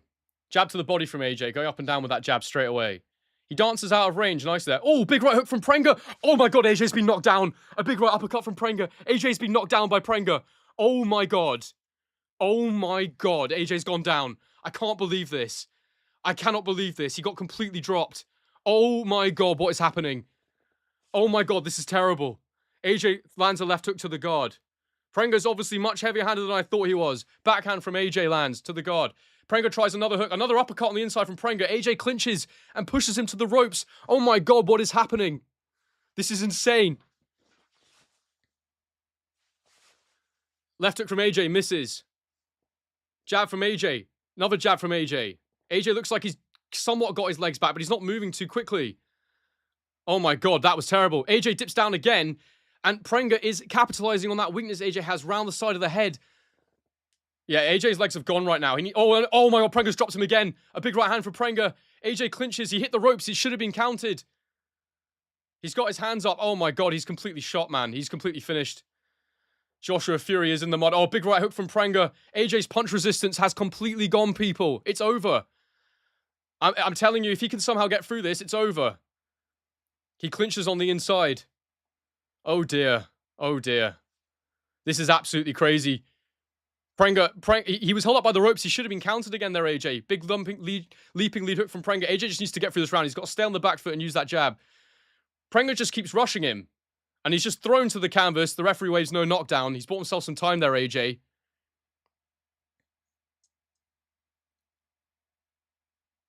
Yeah, AJ's balance is off. His right leg looks injured. He dips down again. He holds. AJ, yeah, he's definitely not right physically. There's something off about him. That right leg. Oh, big right hand again lands for Prenga.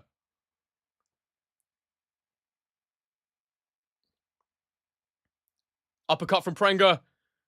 AJ's touched down again. He's been countered this time. It wasn't really a proper knockdown. It was sort of caught him around the side of the head, but AJ's done, guys. AJ's done. I can't believe this. It's over. It's really, really over. Big left hook from Prenga. He's trying to finish it right now. He's swinging. He's got to go for it, Prenga. This is his opportunity. AJ clinches. It's 15 seconds left in the round. If AJ's got to get to the end of this round. Body jab from AJ lands. Jab to the head from AJ. Prenga's just taking his time here. Big right hand from Prenga lands again. Big right hook from Prenga.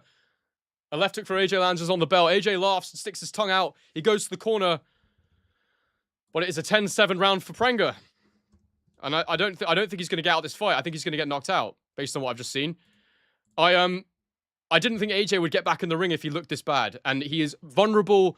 He looks his punch resistance is gone. And he looks like there's something wrong with his leg as well. I don't know if it's just because he got hit clean. But Prenga just got to the inside and cracked him. It's I'm telling you, people, he's done as a force in the heavyweight division. This is absolutely crazy.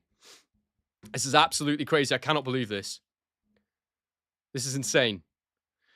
Oh, people, we're definitely going to have to talk about this after the fight, so make sure you subscribe and hit the notification bell. My post-fight analysis, whatever happens next, will be out Sunday morning UK time.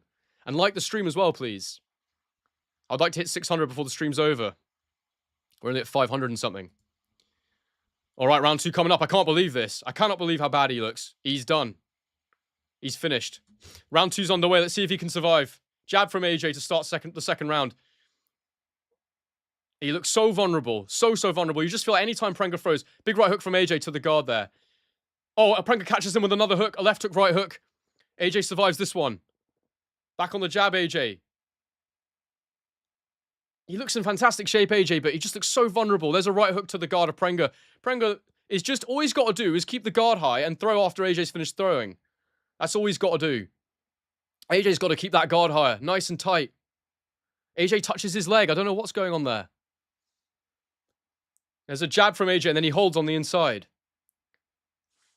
This is absolutely crazy. Something is definitely off that leg, but I don't know if it's just because he got hit clean. That right leg, he doesn't look like he can support his own weight properly. Oh, AJ lands a right hand there, but it's not fully loaded up on at all. The right leg is off. I might be wrong, but it just looks unbalanced. Big right hand from AJ, a 1-2 to the guard. Prenga goes back to the ropes. Right hand from AJ lands. Body jab from AJ. Jab from AJ to the guard. Prenga is bouncing in and out of range again. You just feel like... Big right hand from AJ lands. Prenga back to the ropes. Left hook to the guard from AJ. Prenga's on the ropes now.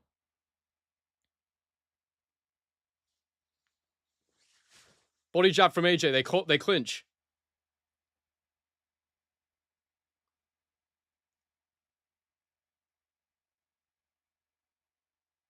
Jab from AJ misses and they clinch. He's got to make sure he holds him tight on the inside if he wants to not get hit by those hooks.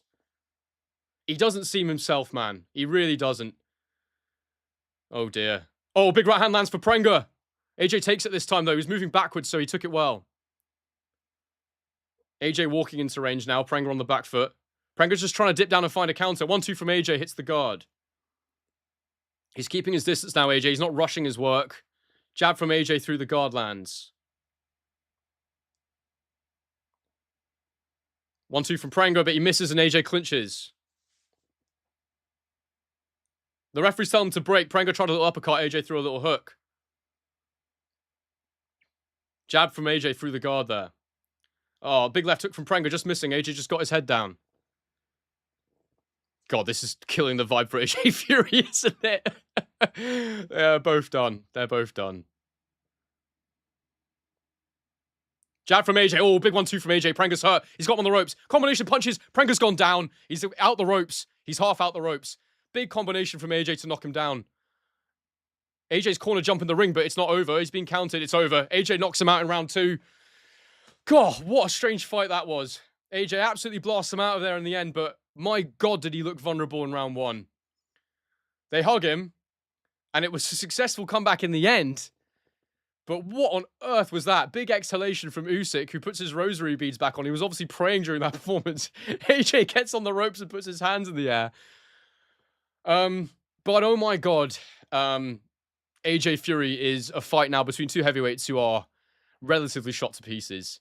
My God, AJ looks delighted. He's really happy. He's celebrating, but he had a massive worry there, a massive shock. He very nearly got knocked out. Jesus. I can't believe how vulnerable he looked. No, it wasn't an early stoppage. He couldn't get up, Big Mike. He got counted. That was absolutely crazy. Guys, while I've still got all of you here, make sure you hit the subscribe button, hit the notification bell. Tomorrow morning, Sunday UK time, my post-fight analysis will be live. And please subscribe to the channel. As I just said, like the video. And by the way, guys, in the pinned comment is my friend Craig's Substack. He's a journalist. He writes about boxing, but he's very funny. He gets sued. He calls out everyone. He's brilliant. If you're a boxing fan and you want to learn more about the sport, if you're a hardcore, whatever, you gotta read it. It's brilliant. That was crazy. That was absolutely crazy. 2-round slugfest. AJ did knock him out in the end, but God, he very nearly got knocked out. He very, very nearly got knocked out. What can we learn from that, Tantacruel? I'm gonna have to watch it back in slow motion. I need to check what happened to AJ. He got caught with good punches, and Prenga could punch based on his record. I didn't think he could punch based on what I saw in the ring. I watched him go rounds with Joey DeWaco, for God's sake, and not be able to land on him. I really didn't think that was going to happen. AJ's delighted, though. He's really celebrating. Give the fans what they want. The Jake Paul rematch, says David. He's so happy and relieved. You can see it because he nearly got knocked out. So now it's, do they make Fury AJ? Oh, Fury is that Fury? No, it's just a bald guy with a beard, I think. I thought Fury was ringside, but it's not. It's just another bald guy with a beard. Yeah, AJ's really, really delighted. I mean, God, guys, to be fair, he's been through hell. So he's allowed a dodgy comeback, right? But you can't be getting knocked down by Kristian Prenga. He's hugging Usyk ringside. That very nearly went so wrong. Jesus, what did everyone make of it? Analyze that indeed, Rich. Yeah, of course I'd watch AJ Fury, Morton. Of course I would. Yeah, it was a good knockout from AJ in the end. The punching power's not gone anywhere. He still punches bloody hard. He's completely iced him. But the fact AJ got knocked down himself, I mean, God, he just looks so vulnerable. But it was a jab through the guard from AJ, then a delayed 2. It wasn't a quick 1-2. Both went through the guard. And then he's thrown the 2 through the guard again. And he stepped in with a big left hook. Right hook. It was the right hook that got him in the end. Finished him. The guard of Prenga couldn't handle that power. Thank you so much for the 5, Richard. We're at 64 of the 150 stream goals, so I don't think we're going to hit it. But if anyone wants to donate to the stream and help support the channel, I'm not a full-time YouTuber. I'd really support it. Yeah. That was more than a dodgy comeback. I completely agree, mate. It was very dodgy. It was very dodgy. Yeah, absolutely crazy. That was, you know, it's funny because you sort of watch that and you think, well, if Fury hits AJ, he could go down. But equally, I think that AJ still got power. So it's not a full conclusion, but he looked even worse than Fury did, you could say. Because Fury didn't lose any rounds. He took a couple of right hands and won every round, even though he didn't look great. AJ got knocked down twice by Prenga in round 1. He should have had a third knockdown, arguably, if the ropes kept him up at one point. So, but look, he's gone through hell, so it's amazing he's in the ring at all, really. If they don't make if they don't make the Fury fight now, they never will. They never will, because they're both shot. AJ versus Fury will starve families. What does that mean?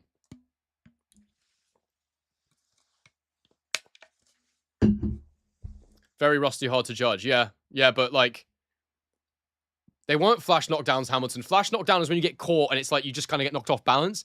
AJ was dropped heavily. Very heavily. He did get back up and knock the guy out in the next round. Absolutely true.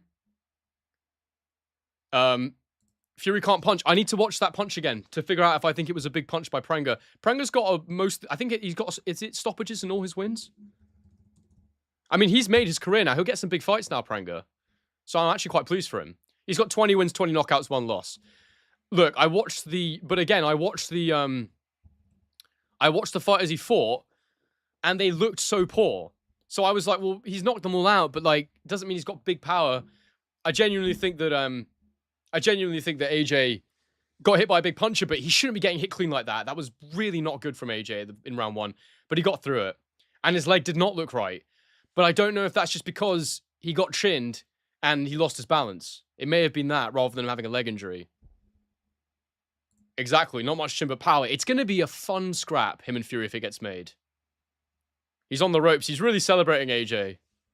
I think he enjoyed himself. I'm looking forward to hearing the post-fight interview. With 4 likes off 600 people, if you'd smash a like on the stream, I'd really appreciate it. And how many subscribers are we on now? 35,191. We're 9 subscribers off 35.2. If we could hit that before the stream ends, that'd be lovely. AJ's still the man, but God, that nearly went so wrong. That nearly went so wrong. Got dropped by a bum, says Learn Facts. I mean, he can punch, but yes. I mean, studying him, I was not impressed by Prenga at all.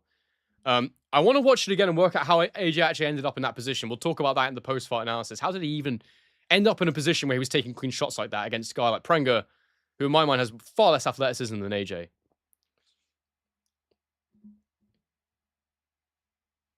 Prenga could have killed him. Not sure about that. It was a proper knockout in the end, though, from AJ. Very good. I don't know how you can call it scripted, Mike P. They smashed the shit out of each other. How could you call it scripted?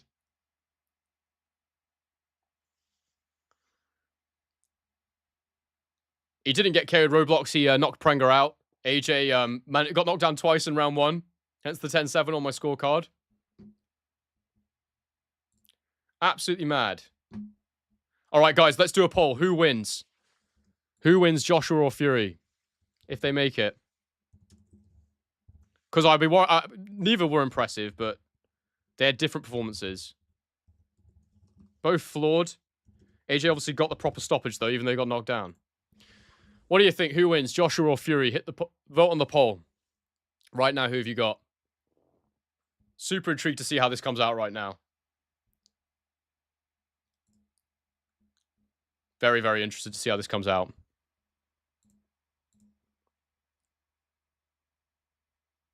The power is still there, but God, yeah.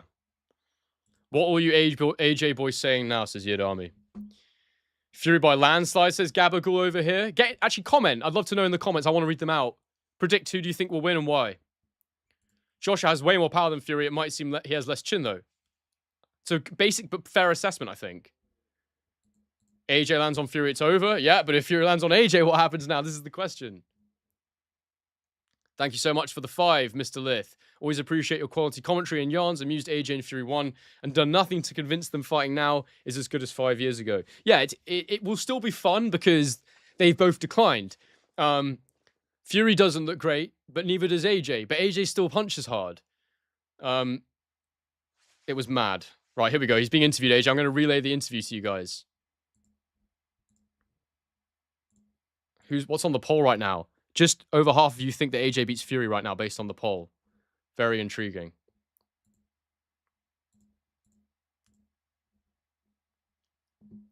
All right, let's hear what Ade's got to say. The last 7 months have been hell.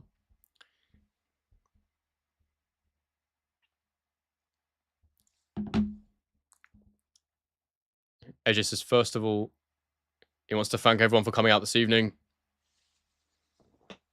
He says he appreciates it a lot. He's got his boy in his arms. Massive thank you to Prenga and his team. He looks like he's genuinely loved that. He's smiling. He actually seems in good spirits right now.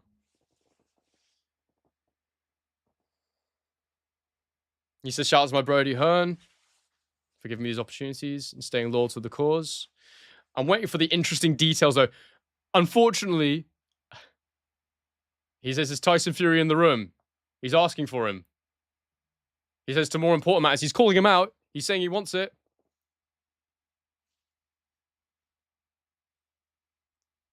Yeah. He's quoting Mike Tyson. He was asked, do you have a message for Fury? He said, I'm going to rip his heart out. I'm the most vicious champion. I'm Oleksandr. I love that. He's having fun with it right now, AJ. I enjoyed that. He says there's two sides of this thing. One is fighter. You have to have that. But there's also respect. And he respects everything Fury's done and everything he's achieved. But as a fighting person, he says we're here now. Shout out to His Excellency. Yes, the fight sounds like it's going to get made. I don't know why Fury's not there.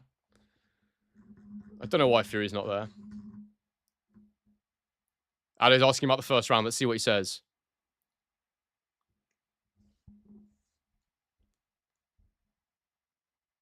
He said, how hurt were you? He said, I'm still here talking to you. Eddie Hearn wants to sign Prenga, apparently.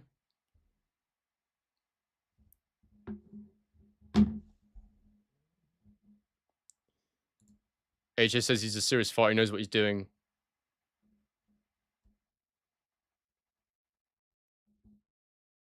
Yeah. He said it's what champions do. He said, you get knocked down, you stand up, and you get it done. AJ can be a bit cringe. I agree with Cherry Bomber, but he's been through a lot. He's been through a lot.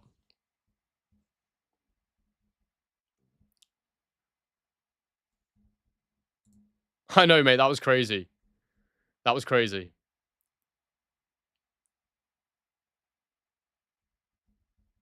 He said that was Lats, that was Cena, that was Spirit. What do you guys think about Fury not being there? Do you think it's a bit mad? Are they asking him how difficult the last 7 months have been? How difficult it's been to get there? He said, how difficult has it been? He said it's been tough. He's going to cry, I think. He's tearing up. He's full of emotion still, and rightly so. He lost his 2 best friends in a car crash, people. You can't forget it.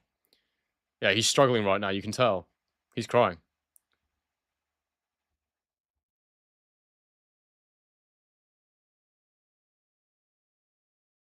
He said, it's my brother's. I don't want to talk about it. It's too painful for him still, man. You can tell he's not fully grieved it yet. It's tough, man. I have nothing but empathy for the man. And he's asking about Tyson Fury again. Yeah, I feel for him. I feel for him. He's been through a hell of a lot. Damn. Yeah, it's tough. That's really, really tough. I got immense empathy for the guy. It's brutal going through that. Eddie says the contract's signed, but to be honest with you, tonight's all about the strength of AJ's comeback.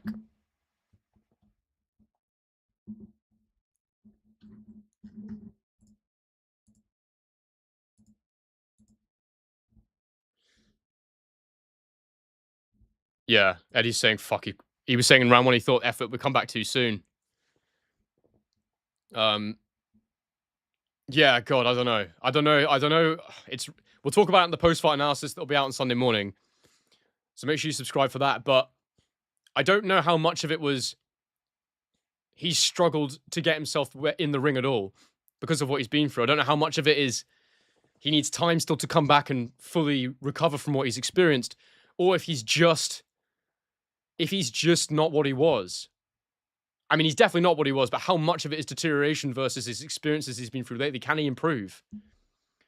I don't think he can be a world champion again at all, which is what he said he wanted. But can he beat Tyson Fury? That's the only question that we need to answer. Right now, the poll thinks so. He said, you know what I've learned? I can't be stopped, says AJ. I'm not going to be stopped. To be fair to him, he did get up. It was a big, heavy knockdown. He got up and he got it done. So, there's an argument that Prenga probably punches harder than Fury, but we don't know. We won't know.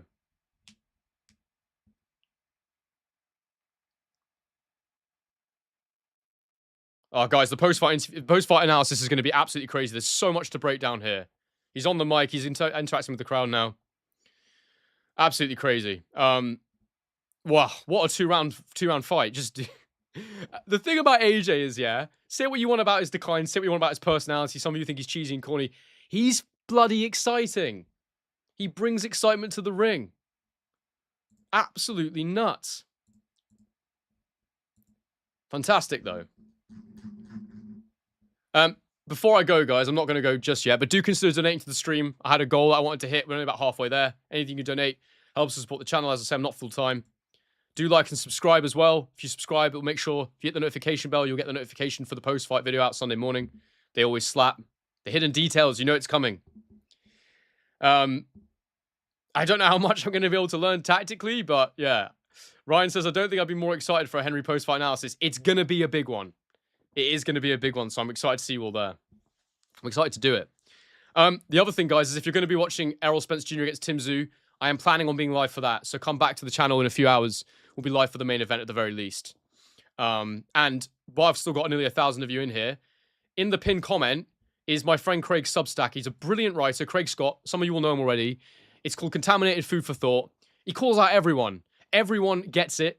He's very, very funny, but he also writes very beautifully about the sport. So I'd really recommend it. I really want to blow it up because I think he's great.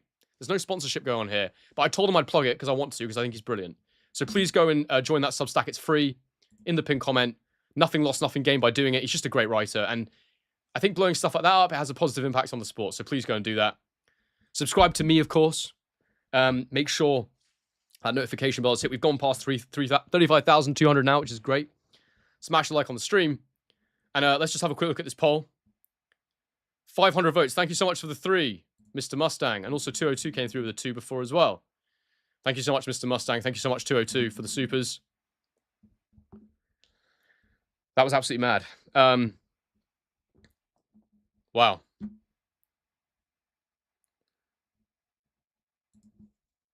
What time is it in the UK right now?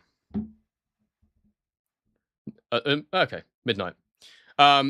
Guys, I hope you enjoyed that. I hope you enjoyed the live. If you did, You know what to do. You know the ways to support. 60% of you think AJ will beat Fury. Over 500 votes. I don't know if that's because there's more AJ fans in here or what. I don't know if it's because you think Fury's decline is more prominent. To be fair, AJ did get up and knock him out, so what can you say? But I really appreciate you all being here. Now, let me know in the comments, do people want to do a stream raid? Because sometimes we can do stream raids, and basically I pick a stream, another creator, someone who needs the views or wants more subscribers, and I send you all to do a stream raid. Do you guys want to do that? If you want to do it, bang a Y in the chat. I'll wait a few minutes. If you do, then we'll send people over. If not, then no worries. We'll just leave it. But I can have a look at who's live and see if we want to do it. Has anyone got a creator they want to shout out? They'd like to give some support to.